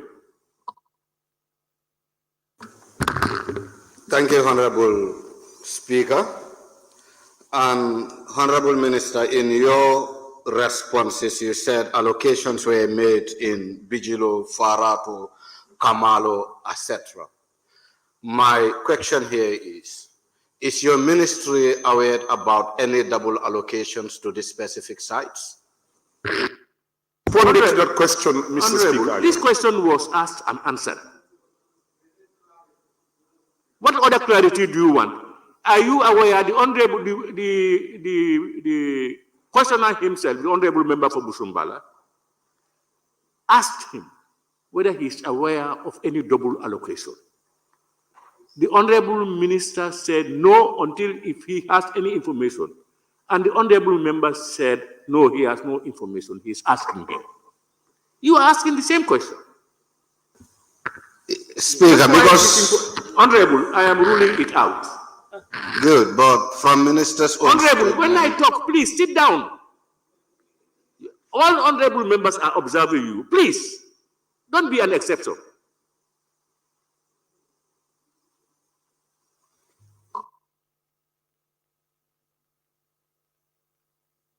Honorable member for Fonyi Kansala. Thank you, Honorable Speaker.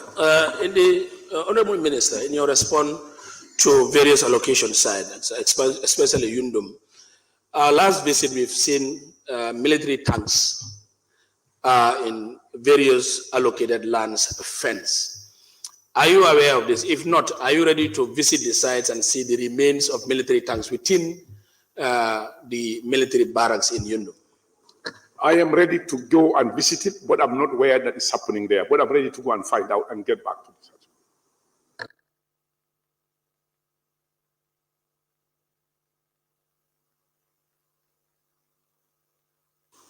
Honorable member for Sanimentary. Thank you very much, Honorable Speaker. Honorable Minister, you've made mention in your response that you've made allocation within Bijilo and Foods as listed. Could you inform this August Assembly where exactly in Brufut and Banjul where these allocations are made. Thank you. Honorable member for Sane Menteren constituency, I cannot give you that precise data now. This was as far back 2017. I'm assuming this responsibility because government is continuity. These were done by previous ministers, but I assume the responsibility to do the job. As soon as we get that information, as I said, it will be made known to this very august body. Question number 218 of 2024 by the Honorable Member for Busumbala. Thank you, Honorable Speaker. Honorable Speaker, could the Honorable Minister for Land, Regional Government and Religious Affairs update this August Assembly? Update this August Assembly on the availability of government reserve land for residential purpose within Greater Banjul area.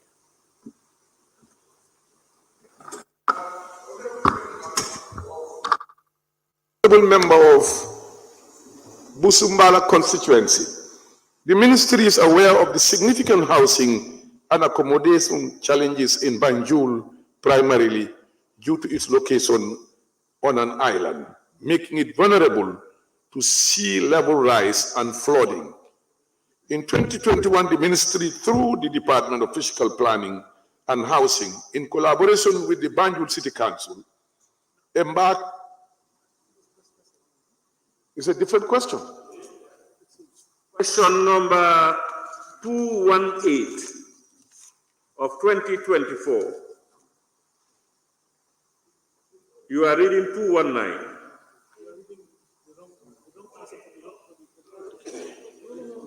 Wait. No, wait. Can you repeat the question, please? Can you repeat the question? Honorable Member for Busumbala, can you read your question, please? Honorable Speaker, could the Honorable Minister for Lands, Regional Government and Local Government and Religious Affairs update this August Assembly on availability of reserve government lands for residential purpose within Greater Banjul area? Thank you. In 2010, the technical departments under the ministry were instructed to initiate land banking between the state lands of the Western region, now West Coast region. By 2011, lands were identified in certain settlements for a proposed housing scheme for civil servants. They identified the reserve lands for the residential purposes within the Greater Banjul area are located at Ol Yundum, Yuna, Jambur, Mahmuda. However, recent inspection indicate sporadic developments and encouragement on these reserve lands. Let me add to that, Mr. Speaker. As a government responsible of its people, as a government that has an ultimate desire to make a change in the life of the Gambian people, this government have taken a new position on this issue. Last month, I traveled to Kigali, where I met the Celta Africa Group Bank, where I met the Badia Bank, where I also met UN Habitat. The president believed, this government believed, that giving people piece of land who do not have the means of survival is not the solution to our housing problem. Therefore, this government wants to have a change of policy. We want to build affordable houses for Gambians. We have requested for 200,000 houses in the next 10 years to come. For now, we are starting with 10,000 houses by December 2025, when we can house Gambian families who are very much in need of it. What we have realized, when people are allocated land, they don't have means of paying house rent. They go and sell it to the rich. And the rich, only to sell it to them 10 years after, make so much of millions on Gambians. And the same poor goes on struggling how to pay their rent. Therefore, the President of the Republic have tasked me and my ministry to make sure that we have a successful housing scheme that would benefit the Gambian people. And as a result of my engagement with these people, the Celta Afrique Bank is due here on the 24th of this month. Next week, the UN Habitat are also due here next week. And indeed, the Badia Bank is waiting for our invitation from our finance minister. They also want to hold their annual general meeting in the Gambia here. What we are left to do as a government is to make sure we've designed the project, have the concept note, cost, and then to make sure that as soon as they come, we engage them in trying to raise the necessary funds to provide affordable housing to the Gambian people. And I will tell you, we have, the problem we had was that there was no mortgage bank in the Gambia. The Minister of Finance last week have invited the IFC to come and support the creation of a housing bank, a mortgage bank in the Gambia that would facilitate and support this great vision of this government in providing affordable houses to the Gambian people. Thank you. Honorable Speaker, I think that's a political statement, you know. But anyway, but anyway, my follow-up question will be, you said you tried to make mention of the availability of those reserve lands, but later did indicate that some of those lands has been encouraged. What step are you taking to address that? I have last week instituted 2 committees to investigate all these issues and report to government, and we'll take the appropriate measures to make sure that we once for all address these issues. Number 2, I've also tasked the departments through the permanent secretaries and the directors and all deputy permanent secretaries to make sure that we now start the process of land banking in this country. Because when you don't bank the land, when these projects come, you will have nowhere to put them. I want to say that these houses will not all be built in Greater Banjul. They will be spread throughout the country. I tend to have this because I'm not talking about houses, to be honest. I'm asking about, you are just making political statements. My follow-up question will be, you are talking about policies, the policies that you intend to shift. Were there any existing policy regulating these reserve lands? Did not find any comprehensive policy or even policy in that ministry for the last 50-something years. And this government is determined by April 2025, you will have a policy floated out, rolled out, and the World Bank are all on board to support this government because it's the policy that dictates the strategy that you're going to use to make sure you deliver the dividends of democracy when it comes to land to the people of the Gambia. Honorable Member for Serekunda. Yes, thank you very much, Honorable Speaker. Honorable Minister, in your response, you said that your proposed low-cost housing scheme will kickstart in December. Excuse me, I'm not saying low-cost. No, don't interrupt me, sorry. Yeah, sorry. Okay.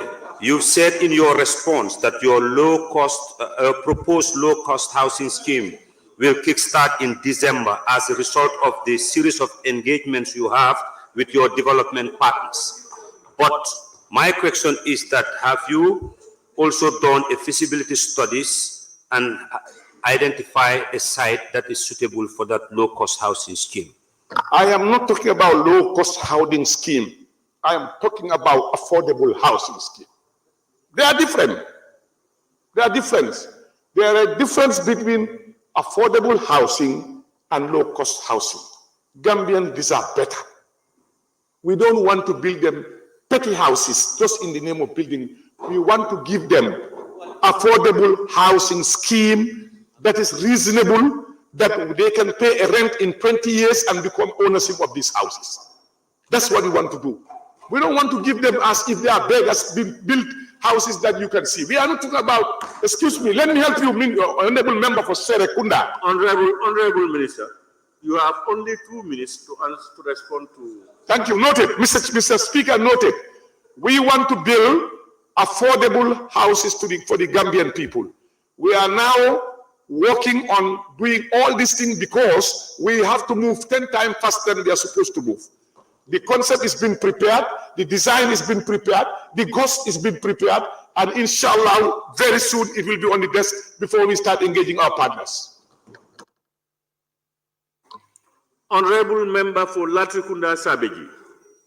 Thank you very much, Honorable Speaker. Honorable Minister, you mentioned about mortgage bank. Does a bank need to have it written on its entrance mortgage bank before it can give mortgage?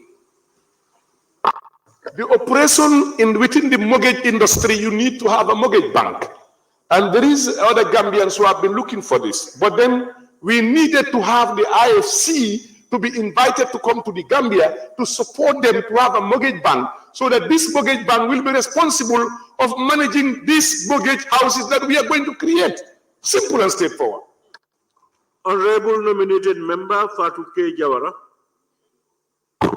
Honorable Speaker, I think it's Honorable Kebala who raised his stack, not me.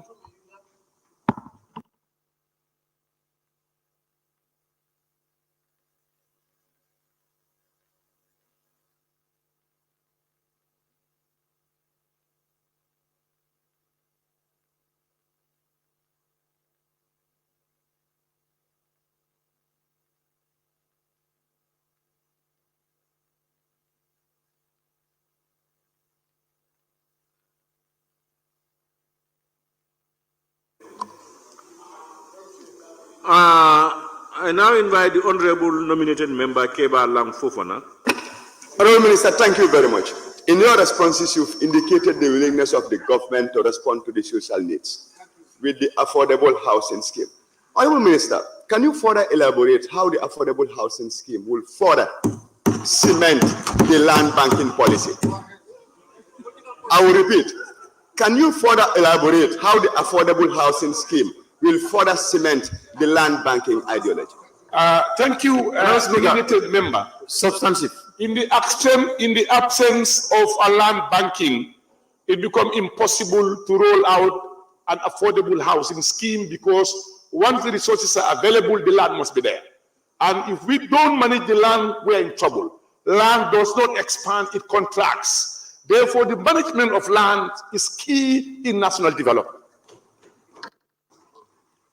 Honorable member for Upper Salu. Thank you, Honorable Minister, and welcome to the political bantaba.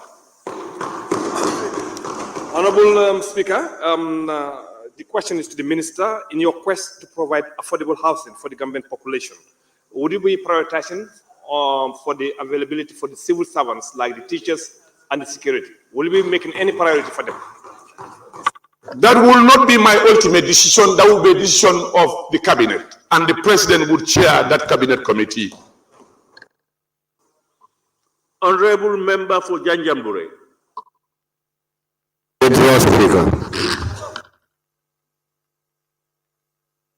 Thank you very much.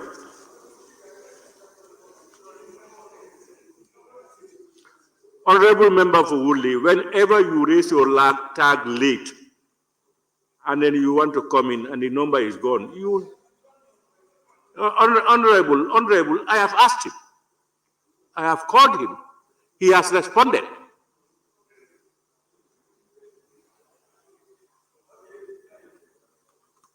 Can you please pose your question?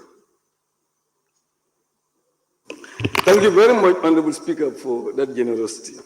Honorable Speaker, I'm just concerned. The Minister gave a very long answer to the substantive question raised by Busumbala. So can the Minister please provide that long answer, because it may not be in his written answer. Can you provide that to the National? No, you're Honorable member, you know that these are oral answers. Why should it be me? It's in our records. These are oral answers. We are not dealing with written answers. We are dealing with oral answers. Get it from your record. If you want written answers, there are provisions that you can rely on to get your written answers. Honorable members, I now invite, question number 219 of 2024 by the Honorable Member for Banjul Central. Thank you very much, Honorable Speaker. Honorable Speaker, the issue of housing and accommodation has and still continues to be a major problem for Banjul. The Honorable Minister for Lands, Regional Government and Religious Affairs furnished this August Assembly with plans the government have to remedy this crisis, and what other development plans are there to give this unique city its proper facelift? Mr. Speaker, in response to the question raised by the member for Banjul Central constituency, the ministry is aware of the significant housing and accommodation challenges in Banjul, primarily due to its location on an island, making it vulnerable to sea level rise and flooding. In 2021, the ministry, through the Department of Physical Planning and Housing, in collaboration with the Banjul City Council, embarked on zoning Banjul to designate areas for commercial, institutional, predominantly residential zones. To decongest Banjul, the ministry is discouraging the issuance of development permits for warehouses and has created a layout at the Wasulukunda to compensate those affected by the port expansion. Another site has been identified at Sanyan for a deep sea port.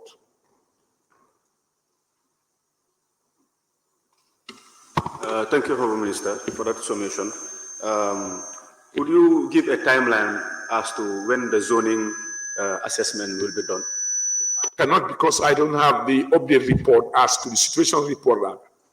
When I get it, you will get it.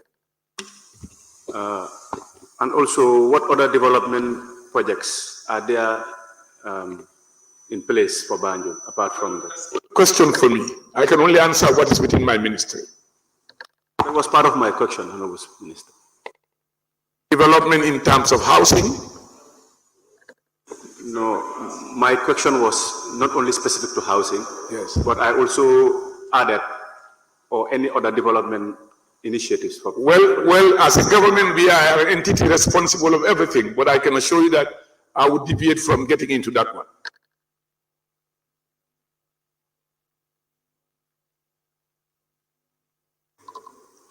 Honorable Member for Latrikunda Sabiji.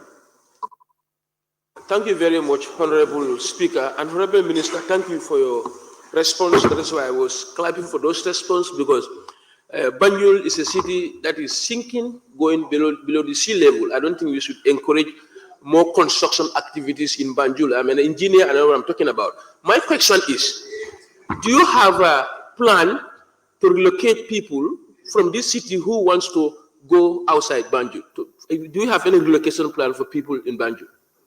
This government have planned to locate people wherever they are endangered throughout the country, not only in Banjul. Honorable Member for Woolly East. Yes, thank you, Honorable Speaker. Honorable Speaker, the Minister mentioned Wasulukunda, where they have compensated some people from there. My question is, the people of Wasulukunda, have you made any compensation for them? We will always compensate before. We will always compensate and manage with the community before we act. Honorable Speaker. Honorable Speaker. Yes, Honorable, have you asked your question? Honorable Speaker. Yes. Point of order. Point of order. 17F. Yes, 1710. When a member is speaking, all other members and everyone else should remain silent. And when members are asking their questions 3 times, before they finish, Honorable Minister will disturb them. He will interject and before his time. Please, can you put that to the order, Honorable Speaker? Honorable Speaker, point of order. I think the member is leading us. You see, I think I made a ruling on that. It's misleading. This is honorable. Honorable. Honorable Kiam, is that you are talking about order, and you are now shouting from your table when I'm speaking. The two cannot work together. If you want to put people to order, you yourself must be in order. Now, I do agree, I told you here, that members, the honorable ministers should listen to members until they finish their questions. But what I said here is, when you stop until to the end, the minister assumes that you are ready when you are not ready. So the best thing is to ask the minister to wait until you are ready or you repeat your question. Unless and until, then at the end of your question, I will intervene and say, now, Honorable Minister, you can answer. It means if I don't ask the Honorable Minister not to answer, let him wait until it is ready. But we assume that when your question is asked, the Honorable Minister just takes automatically. Just like if you ask your principal question, the supplementary question, you don't need to wait for me. I said, just go ahead with your question. So if there are times when the minister hesitantly intervenes or answers a question when it is incomplete, we will put him to order to tell him, wait until it is complete. Yes, Honorable, what's your question?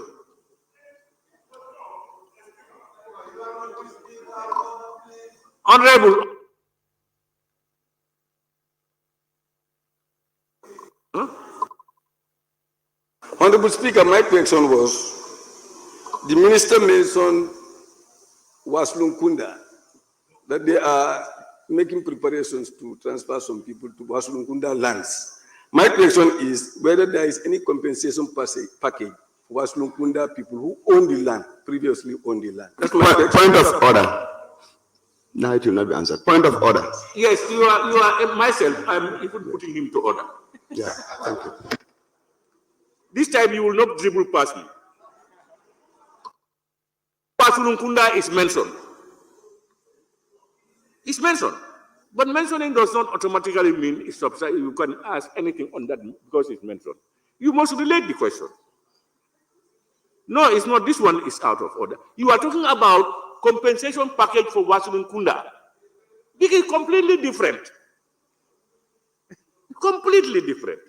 You can ask the Honorable Minister, or you call him to your committees, or you ask him to surrender, you put for your questions, and then he will answer your particular question. Well, Honorable Member for Fonyi Kansala.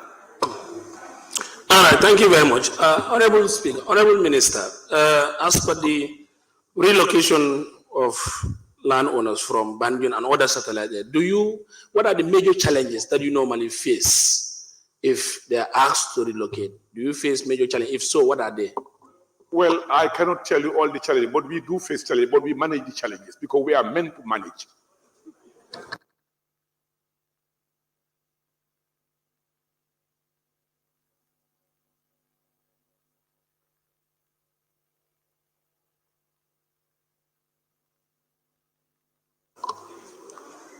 Question number 220 of 2024 by the Honorable Member for Brikama North. I'm told he has authorized the Honorable Member for Brikama South to ask the question on his behalf.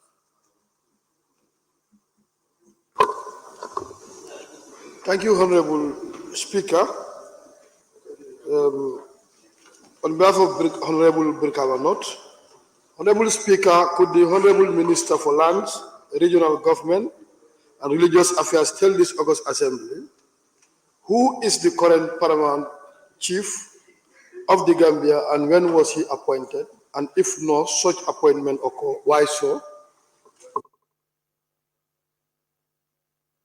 Mr. Speaker, let me inform the member for Brikama South, Brikama North, that there is no Paramount Chief appointed under this current dispensation.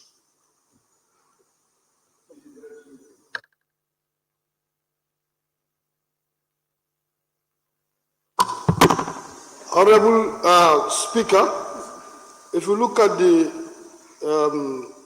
Local Government Act 131B, which says there shall be a Paramount Chief or Paramount CFO in the Gambia who shall be appointed by the President from among the CFOs in the Gambia. And why from 2017 to date, why didn't you appoint the Paramount Chief? Mr. Speaker, I want to inform the honorable member, I'll bring this forward before His Excellency the President who is responsible, who is responsible of this appointment, and to bring it to his attention, because I know there is a provision in the law for it. It has not happened, but I'll bring it to his attention.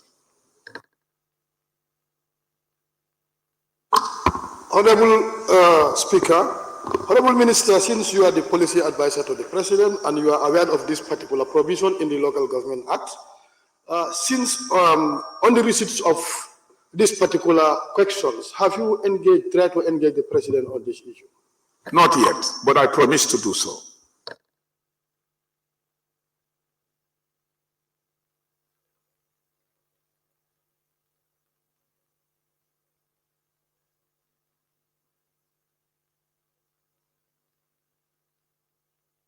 Honorable Member for Serekunda.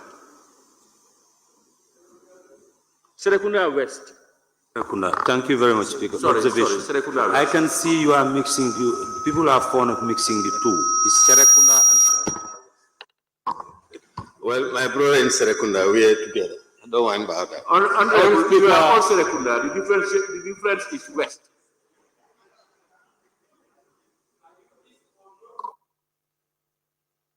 Serekunda proper.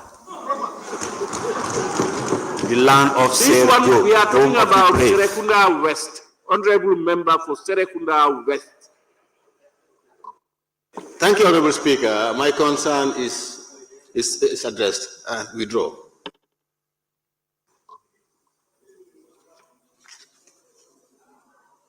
Thank you. Honorable Member for Busumbala. Thank you very much, Honorable Speaker. Honorable Minister, I think the appointment of this Paramount Chief is long overdue. And can the ministry, your ministry, give us the function of this Paramount Chief? Yes? I don't have the information with me. Pardon? Where I can give the function of Paramount Chief, I'm telling him that I don't have the information with me as we speak, Honorable Speaker. In fact, that question was substantive. Where is the list? Honorable Member for Kiang West. Honorable Minister, this is a law that was promulgated from this parliament, and so many appointments were being made by His Excellency. Why did His Excellency refuse to do this appointment under your watch as a minister from 2017 to date, which was a provision in the Local Government Act, the appointment of a Paramount Chief? Point of order, Honorable Speaker. Can we hear the point of order? Who is rising? Myself. Honorable nominated member, Sheva. I'm rising on 38-2. No speech shall be made by any member in asking a question, and no debate shall be permitted on any question. The honorable member made a statement before asking his question, and I can quote. He said the president refused. He could have asked the question, why did the president refuse? But he concluded that the president refused. That is a statement, Honorable Speaker.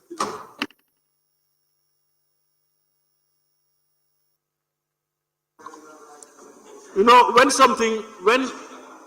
when people rise to a point of order, honorable members, all of us, when we listen to it, in our mind, we come to conclusions that it's either right or wrong. We all know it by our own standing orders. Sometimes when it is right, but it's not in your favor, you take it to be wrong. When it is wrong, but that is not in your favor, you will say it is right. This is normal human behavior. But the honorable nominated member quoted a clause of the standing orders. And that inferral that he made is conclusive, and he has not got that information anywhere. And therefore, what the honorable nominated members, the point of order is sustained.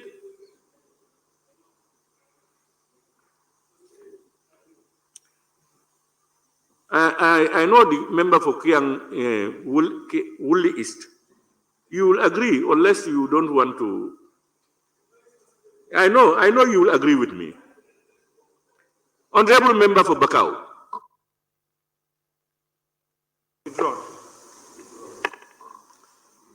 Thank you, honorable members. Let me thank the honorable minister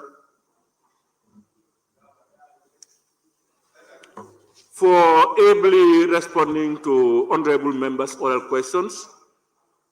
And we thank you very much.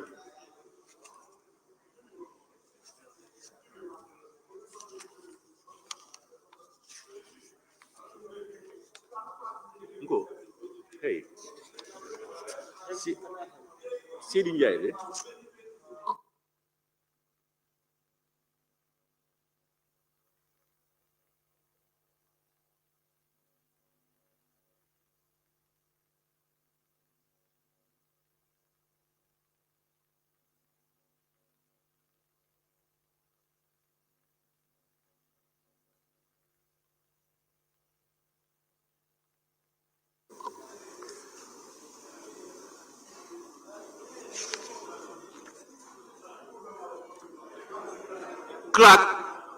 Clerk, may we proceed?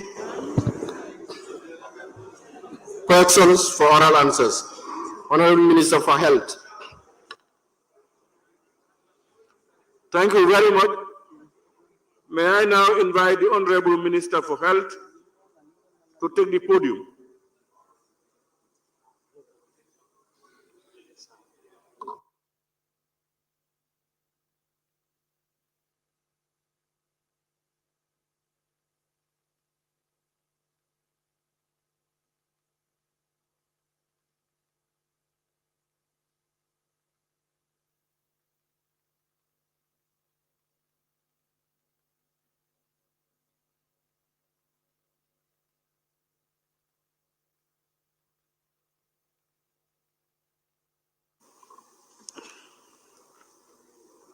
Honorable members, questions for which due notices were given to the Honorable Minister for Health by honorable members for oral reply. Question number 139. These are questions for July 2024. 139 of 2024 by the Honorable Member for Foni Brefet. I understand she has authorized the Honorable Member for Kansala to read the question on her behalf. Thank you, Honorable Speaker. Honorable Speaker, there was a time when the Honorable Minister of Health pronounced Kanjabina village as one of those included in the new health centers to be constructed. Could the Honorable Minister of Health inform this August Assembly how soon the ministry is going to construct the said health center? Thank you. Distinguished Honorable Speaker, construction work for the first phase, which is 6 health facilities, has started. Funding has been secured for the second phase of 8 facilities. These are Bulengat, West Coast Region, Kanjabina, West Coast Region, Chairman Kebai Dam, North Bank Region, Korojulakunda, URR, Medina Madum, NBR, Bakau, Talinding, and Timbinkoto. Work is expected to start in September 2024. Thank you. Thank you. Honorable Minister, looking at the current situation of Foni Berefet, Kanjabina is almost 4 kilometers to Beske. And within the Berefet zone, there is no equipped health center. It's only in Sibanor or Brikama. What would be the immediate measures as per the status quo of health centers within the year before the construction of September? What is the? I say, what would be the immediate health precautions in healthcare within Berefet? Certainly, Honorable Member, Honorable Speaker, health services are continuously being provided even before the construction of this work. So that construction, that service provision will continue. Now, of course, as a developing country, we are not where we want to get to yet. And the construction of new health facilities is ensuring that there's access, there's equity in service provision. So it is improvement on what is already happening. Thank you.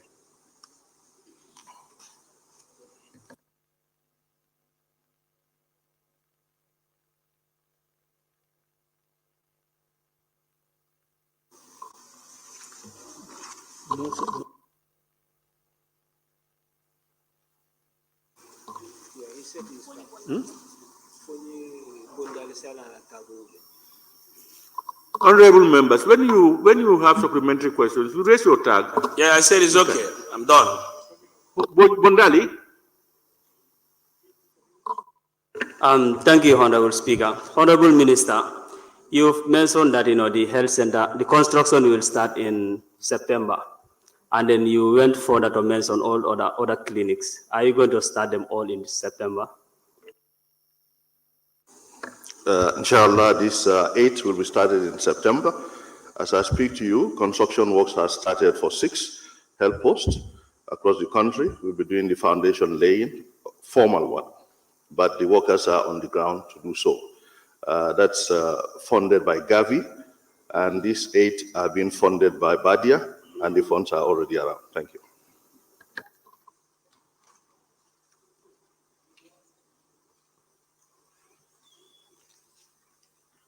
Honorable Member for Ilyasa. Thank you very much, Honorable Speaker. Honorable Minister, you made mention of a village in my constituency, Timionkoto. Are these people aware, or whether they have already identified a place where the new health center is going to be constructed? Thank you. Thank you very much, Honorable Member. All the communities have been made aware of this development. The process actually started about 2 years ago. We'll find out if there are any updates because of the land issues, but we were told that there was land available in all these communities to accommodate these clinics, except if there are changes. But we'll be told if those changes are there, and we'll make the necessary adjustments. But typically, most of them are welcoming this development. Thank you. Thank you. The member for Latikunda Sabiji, you have the floor. This is a new voice. Since when? Thank you very much, Honorable Speaker. Honorable Minister, in order to avoid delay in construction, is this project split into lots, or one contractor is doing all the works? Most of our contracts are spread into lots. However, that doesn't solve all the problems. Sometimes you have multiple lots and multiple bad contractors. You might have one person amongst them who would have been able to do it all very well. So from our little experience, sometimes it's just difficult. It's just to ensure that they perform according to specifications and according to the timelines. But these are all in lots, just to summarize, yeah. Nominated member Fatou K. Jawara, you have the floor. Thank you, Honorable Speaker. Honorable Minister, I must thank you for coming to the aid of the people of Talindi. Honorable Minister, it is that German clinic that you are going to upgrade, or a land has been identified for Talindi. Yeah. So for Talinding, it's a new structure. This is a new structure. Getting the appropriate land has been a challenge, but we had discussions with yourself further identifying the German clinic and the adjacent space. Now, that discussion still continued with the Honorable Member for Talinding. We've also had recent discussions to see, but we are told that when we are ready, that land will be available. So we have up to September to identify a specific location. Thank you. Thank you. Now the member for Talinding, you have the floor. Thank you very much for that clarity, confirming that we've had that discussion. And also, if you could recall also, I already told you we have a land. Line is provided, and you've also discussed that I should provide the documentation, just for confirmation's sake.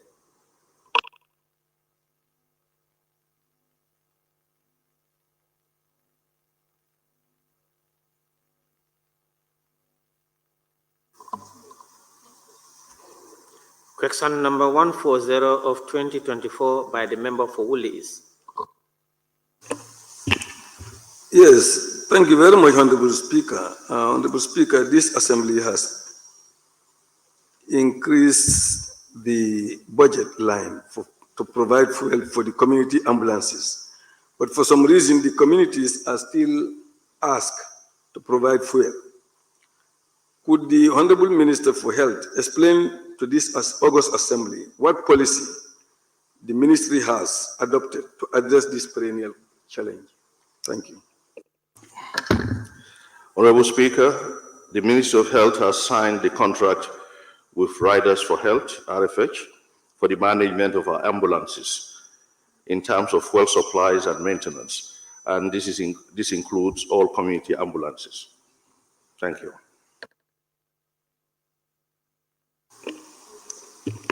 Yes, thank you very much, Honorable Minister.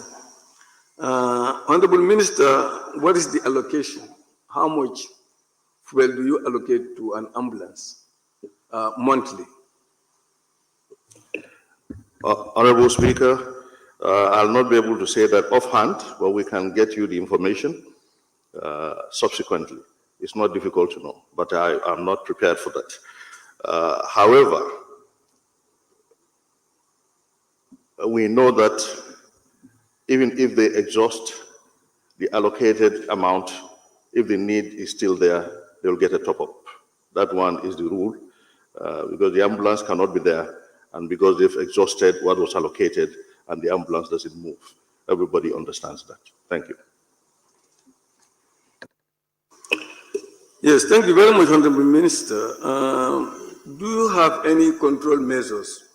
Because you can give fuel, but then maybe the fuel can be misused. Do you have any control measures in place to ensure that the fuel is used for the purpose that it is meant for? Thank you very much, Honorable Speaker. The control measures are there. They sign the log sheets of the specific travels, and then at various intervals, those durations are put together, and the estimated fuel amounts or the fuel amounts that have been given to them and the estimated distances run on that fuel is estimated. So if it goes much less than what is expected to cover, then alerts are raised and people are called to question. However, for the information of this August Assembly, we have asked the German government, who is supporting the Gambia government, to do quite a lot of things, including the setting up of a multi-purpose theater. We've asked them to help us establish an ambulance command center for this country. And that is going to have a GPS facility, and all our ambulances are going to be equipped with GPS monitors so that we can see them on screen wherever they are. Inshallah, that will commence sometime in early 2025. Thank you.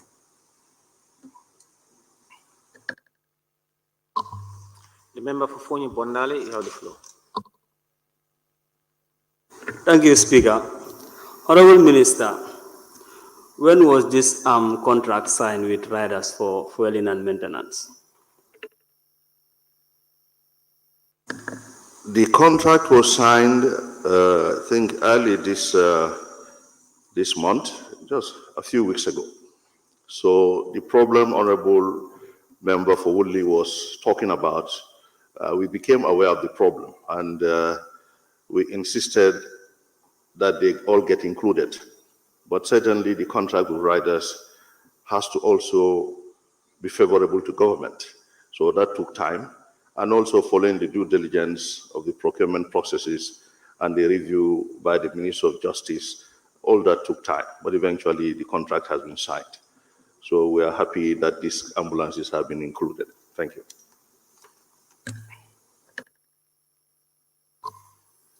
Member for Janjanbureh, you have the floor. Thank you, Honorable Speaker. And Honorable Minister, if I may ask, when will the ambulance for Janjanbureh start operations in terms of allocations to fuel and other logistics?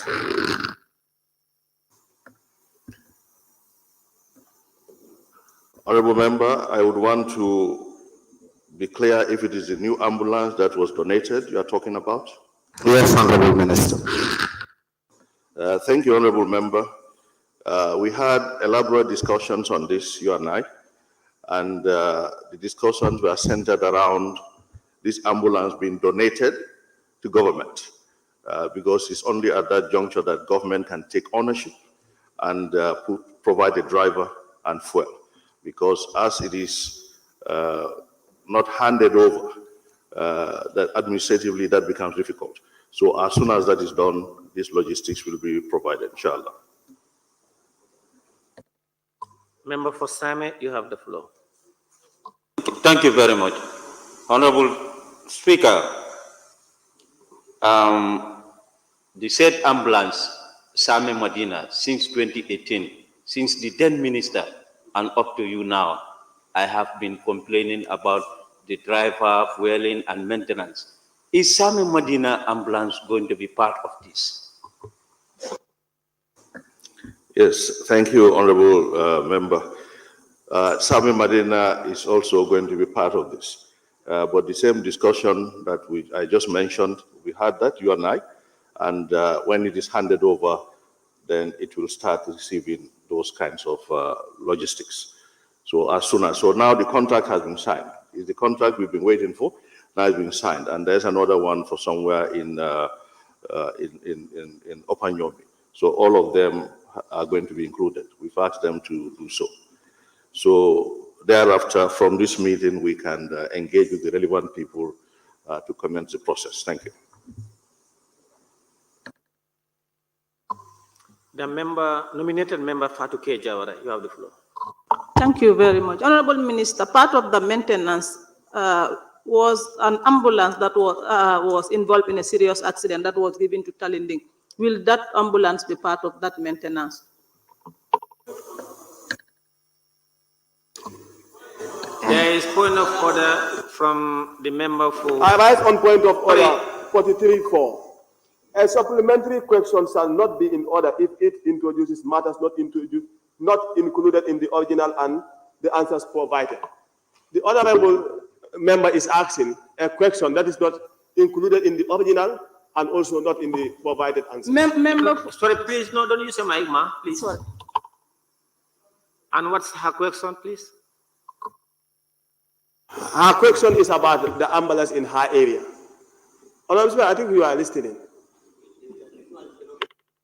Honorable member, don't go there. No problem, I will. Honorable Minister, please go ahead and respond. Thank you very much.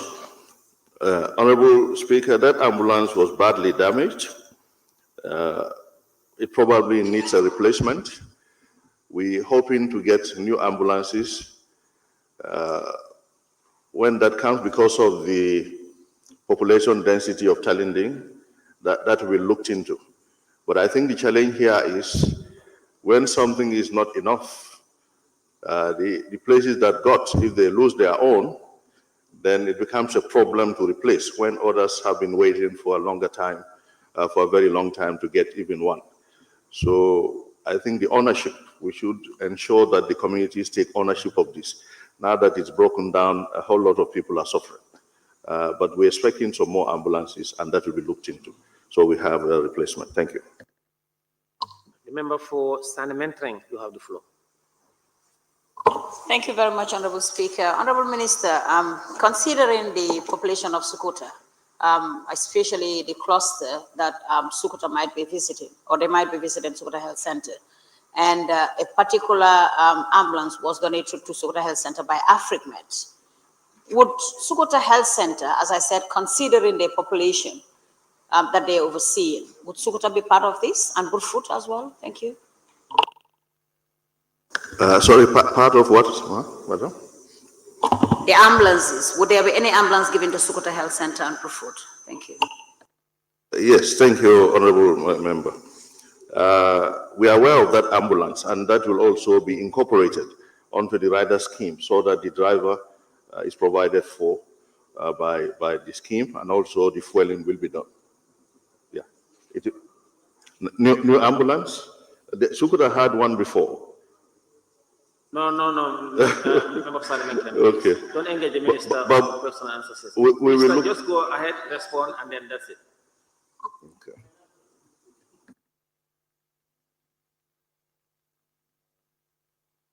Minister, go ahead. Are you done?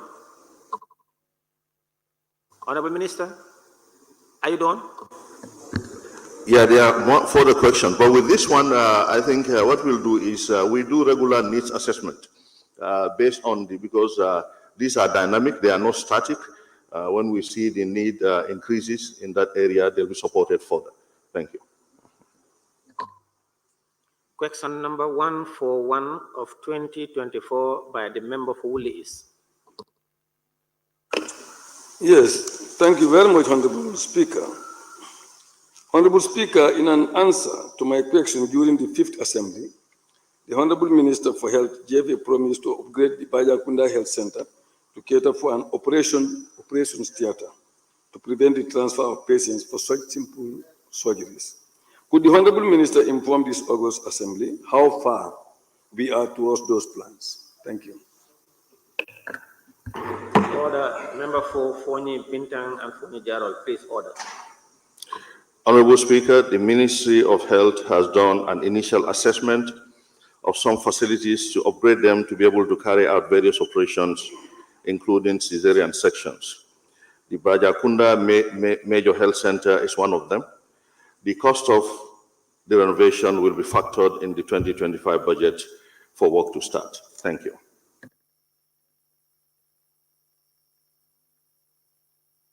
No supplementary. Question number 142 of 2024 by the member for Lower Nyomi.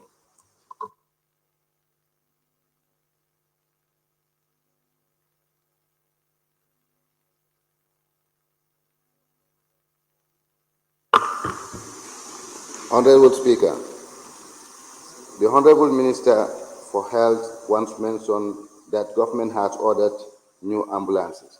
Could the Honorable Minister of Health inform this August Assembly how far with the vehicle order and whether the ministry would still allocate first community clinic with one and replace that of Tuba Angale community ambulance as promised? Honorable Speaker, the process of acquiring ambulances is ongoing. There has been a delay in the procurement process by the West African Health Organization. However, the challenges have been resolved, and we expect to receive the vehicles in the very near future. The first community clinic will be given an ambulance, and that of Tuba Angale will be replaced, inshallah. Thank you. Thank you very much. No further question. Question number 143 of 2024 by the member for Kiang Center. Thank you very much, Honorable Speaker. The maintenance and fuel costs on few instances rendered the ambulance unavailable in Kiang Central. Could the Honorable Minister for Health inform this August Assembly as to whose responsibility for the only available ambulance at my constituency. Thank you very much. Honorable Speaker, the Ministry of Health is responsible for both fueling and maintenance of all ambulances in our public health facilities. We have recently signed the contract with Riders for Health to provide the much-needed ambulance services, including community ambulances throughout the country. Thank you very much. Thank you very much, Honorable Minister. No further questions.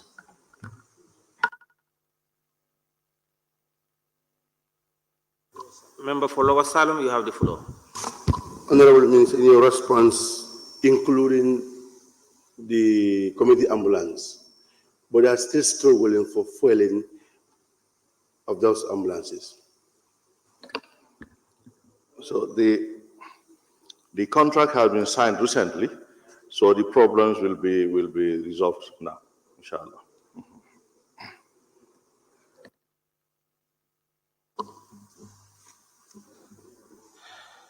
Question number 144 of 2024 by the member for Woodley West.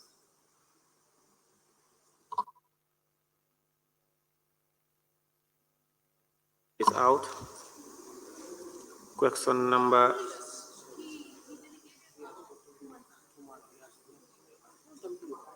you are here. You have assigned you, and he communicated. You're not. You should acknowledge that it has been. He has ordered me. Anyway, thank you very much, Honorable Speaker. On behalf of member for Woodley West, Honorable Speaker, could the Honorable Minister for Health inform this August Assembly when would the renovation of the health post in Nyakwe Kerewan be completed, considering the fact that it took almost 4 years now? Thank you. Honorable Speaker, the renovation of the Nyakwe Kerewan health facility should have been completed by now, according to the signed contract. Unfortunately, the contractor failed to deliver as expected, which has caused this delay. We are working on taking legal action to remedy the situation. However, we have recently delegated the management of the work to GAMWorks for completion. GAMWorks has recently assessed the facility for work to start soon. Thank you. Thank you. No further question. Member for Latikunda Sabiji. Honorable Minister, you mentioned the previous contractor has been forced account and works has been rededicated to GAMWorks. From which fund is GAMWorks continuing with this construction?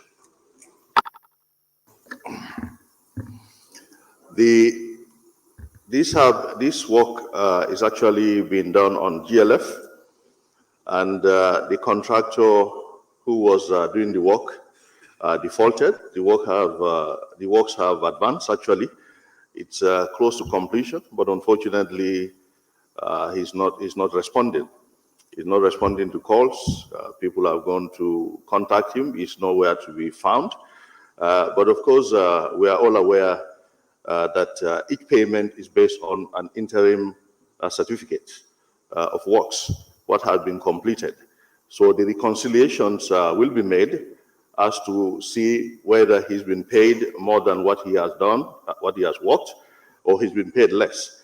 And the reconciliation will be done. If he's found wanting, going through the normal procedure, we will certainly refund government. If at all it's on the other side too, that reconciliation will actually also be done in his favor. But the work cannot be lying down there because someone is not delivering. The community is struggling, and this is a facility that they were using even before the renovation, but it needed to be expanded, and it had been dormant for that period of time, unfortunately. Thank you. Question number 145 of 2024 by the member for Bono Kakunda, and he authorized the member for Talinding to read on his behalf. Thank you very much, Honorable Speaker. Honorable Speaker, the Gambian population is growing rapidly.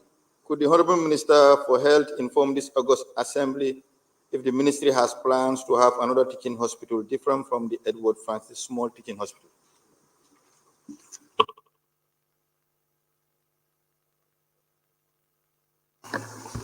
Thank you very much.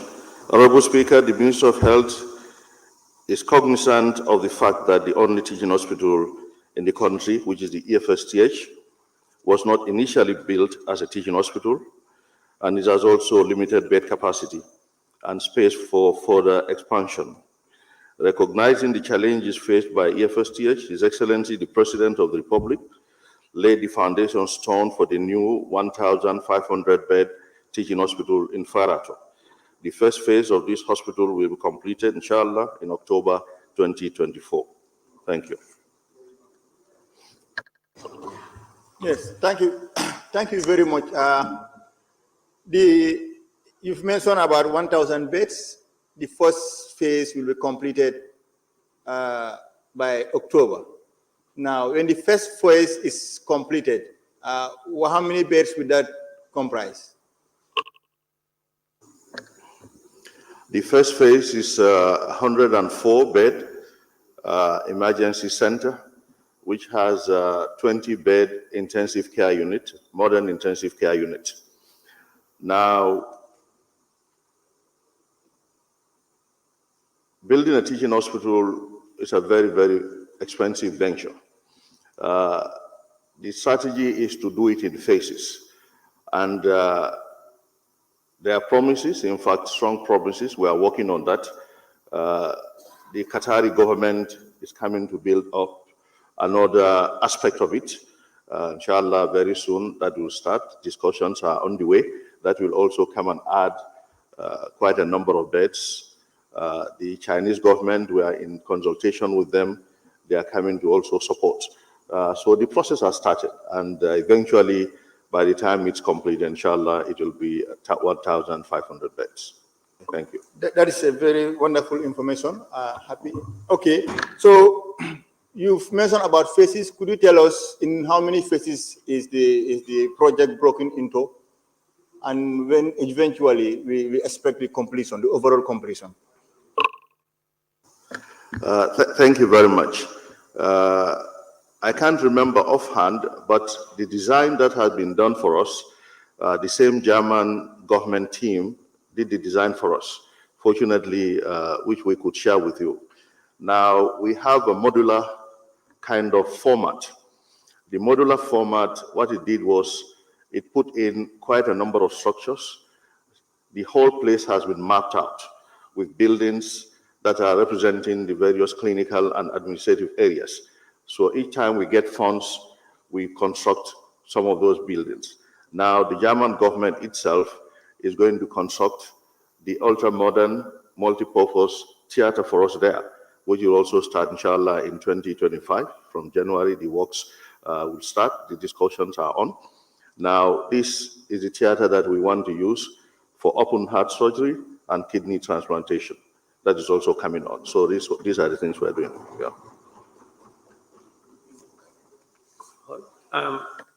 The member for Latikunda Sabiji. Thank you very much, Honorable Speaker. Honorable Minister, is this construction arranged in you said it's arranged in phases. Is it construction and furnishing, or construction, then you have furnishing, or they are combined? Thank you very much. It's construction with furnishing, proper world standard modern equipment. By the time, in fact, our ICU that is going to come on, when it's complete, inshallah, it will be very impressive. Not just impressive, but very functional.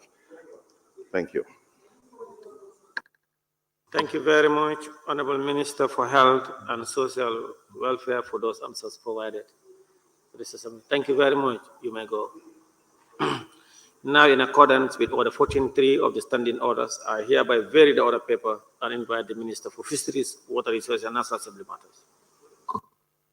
Clerk, we may proceed.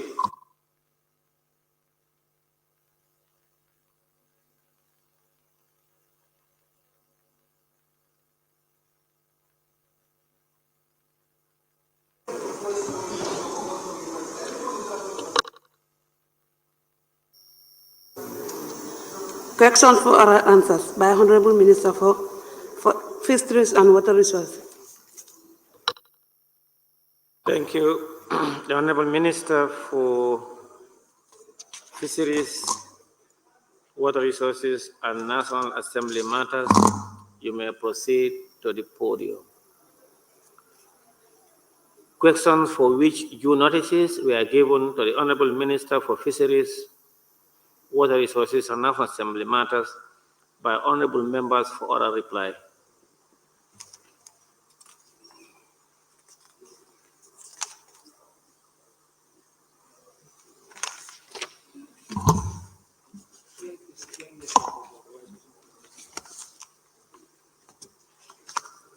Question number 244 of 2024 by the member for Kiang East. I understand he have delegated the member for Kiang West to read on his behalf. Member for Kiang West? Is out. Question number 245 of 2024 by the member for Kiang East and the member for Kiang West. Question number 246 of 2024 by the member for Kiang East and the member for Kiang West will read on his behalf.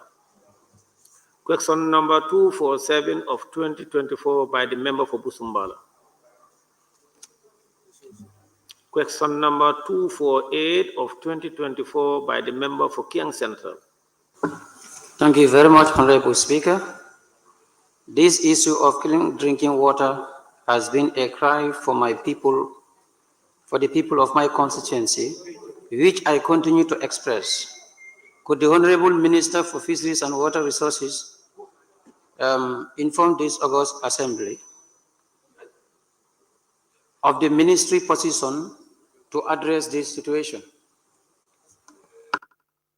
Mr. Honorable Speaker, through the CSRW, that's the WAS project, my ministry is providing solar-powered water supply system to all the regions in the country, including Kiang Central constituency, specifically at Sare Saja and Tabanani, and the upgrading of the existing systems in Quinala.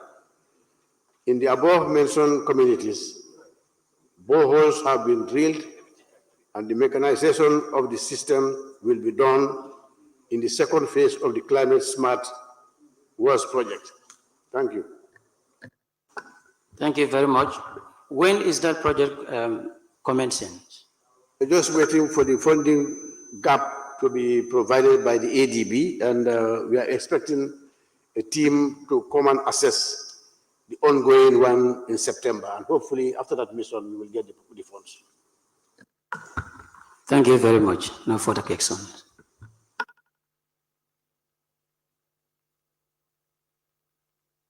Question number 249 of 2024 by the member for Lower Badibu. Thank you very much, Honorable Speaker. Honorable Speaker, could the Honorable Minister for Fisheries and Water Resources inform this August Assembly why the ministry could not still provide water supply to some communities of Lower Badibu, not as promised by the minister almost 2 years ago? Thank you. Mr. Speaker, if you remember, during the last House question and answer, the same question came, and I provided the answer, and still, despite, I will try to give the same answer again. Honorable Speaker, in response to a supplementary question, in response to a supplementary question, during the last question and answer session, I did promise to provide the names of communities within the Lower Badibu constituency provided with water supply. Hence, this August body is hereby informed that the following communities in the Lower Badibu constituency benefited from solar-powered water supply facility through the Ministry of Fisheries, Water Resources and National Assembly Matters. They are Kerewan, Suarekunda, Saba, Kintekunda, Njawara, Ker Ardo, Banjul, and Bani. Honorable Speaker, Honorable Minister, My question to you is specifically meant for Lower Badibu North, not South, and you are mentioning villages that are situated within the South. Thank you.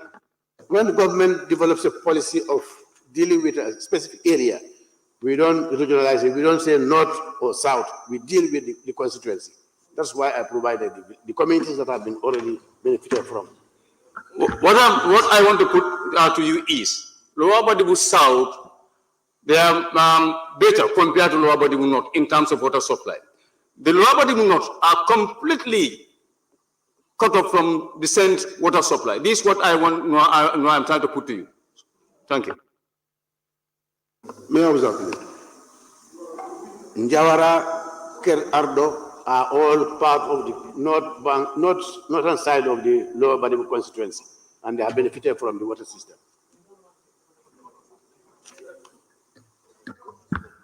Question number 250 of 2024 by the member for Ilyasa.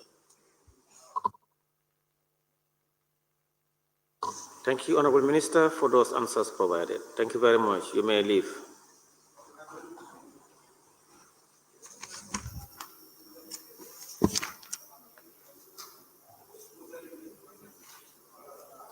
Honorable members, on the order paper, we expected to have the Ministers of Foreign Affairs and Interior as well. But the Minister of Interior wrote to this office a long time ago, at the beginning of the session, indicating that he will be out of the country and he would want to be settled on the 24th. So it was an error from the table office to include the Minister of Interior in today's order paper. For the Minister of Foreign Affairs, we are engaging with his team, why he wasn't here last session to answer his question, and this session as well. And then we will communicate to you people in due course. Yes, Member for Lower Salo. Please stand up and speak to the official language of this country. I said that one is never in present. Yes, Member for Bintang, anything? Honorable Speaker, it has been an issue with the Minister of Foreign Affairs, likewise with the Ministry of Basic and Secondary Education, likewise with the Ministry of Interior. They have not been answering questions for a very, very, very long time.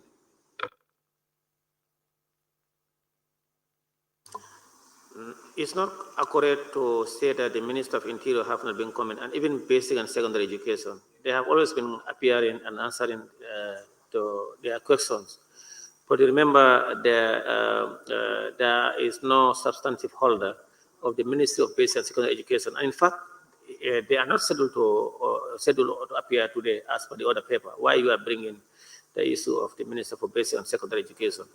And the Minister for Interior, since the first day the agenda was out, when he saw the agenda, in fact, he reached out to say that he will not be available due to certain issues, but he will be available on the 24th.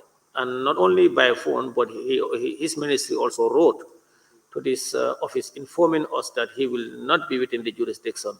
So it's only the Foreign Affairs, and we will make follow-up. I'm aware last time also he could not come to dispose of his questions and other answers, but we will do that. Thank you very much. Speaker. Yes, Member for King West. That's a very good one, because I have a question for Interior. So having received the prior notice that he won't be available for today's session, why do we have him on today's agenda? Honorable Member, you're just coming in now. So please, in fact, you are to read question 4 and on behalf of an honorable member. You were not in, and those questions are not disposed of, and trust was trusted to you, bestowed on I went to pray, and I cannot sacrifice that for my own question. I went to pray, and you saw me. Why didn't you allow me to?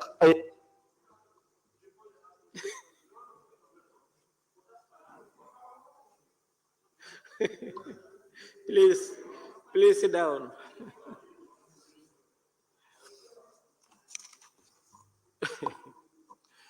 Honorable members, I want to thank each and every one of you for asking your questions, and those who followed up with supplementary questions, and of course, all of us who sat to listen while the questions have been asked and answered. And of course, members of the media and staff, I want to thank all of you and the honorable ministers who were scheduled today and appeared before this honorable assembly. On that note, now I put the question. Be it resolved that this honorable assembly do stand adjourned until Thursday, 18 July 2024 at 10 a.m. Those in favor, please say aye. Those not in favor, please say no. The ayes have it. Please sit down, honorable members. Please sit down. The ayes have it. The assembly now stand adjourned until Thursday, 18 July 2024 at 10 a.m. prompt.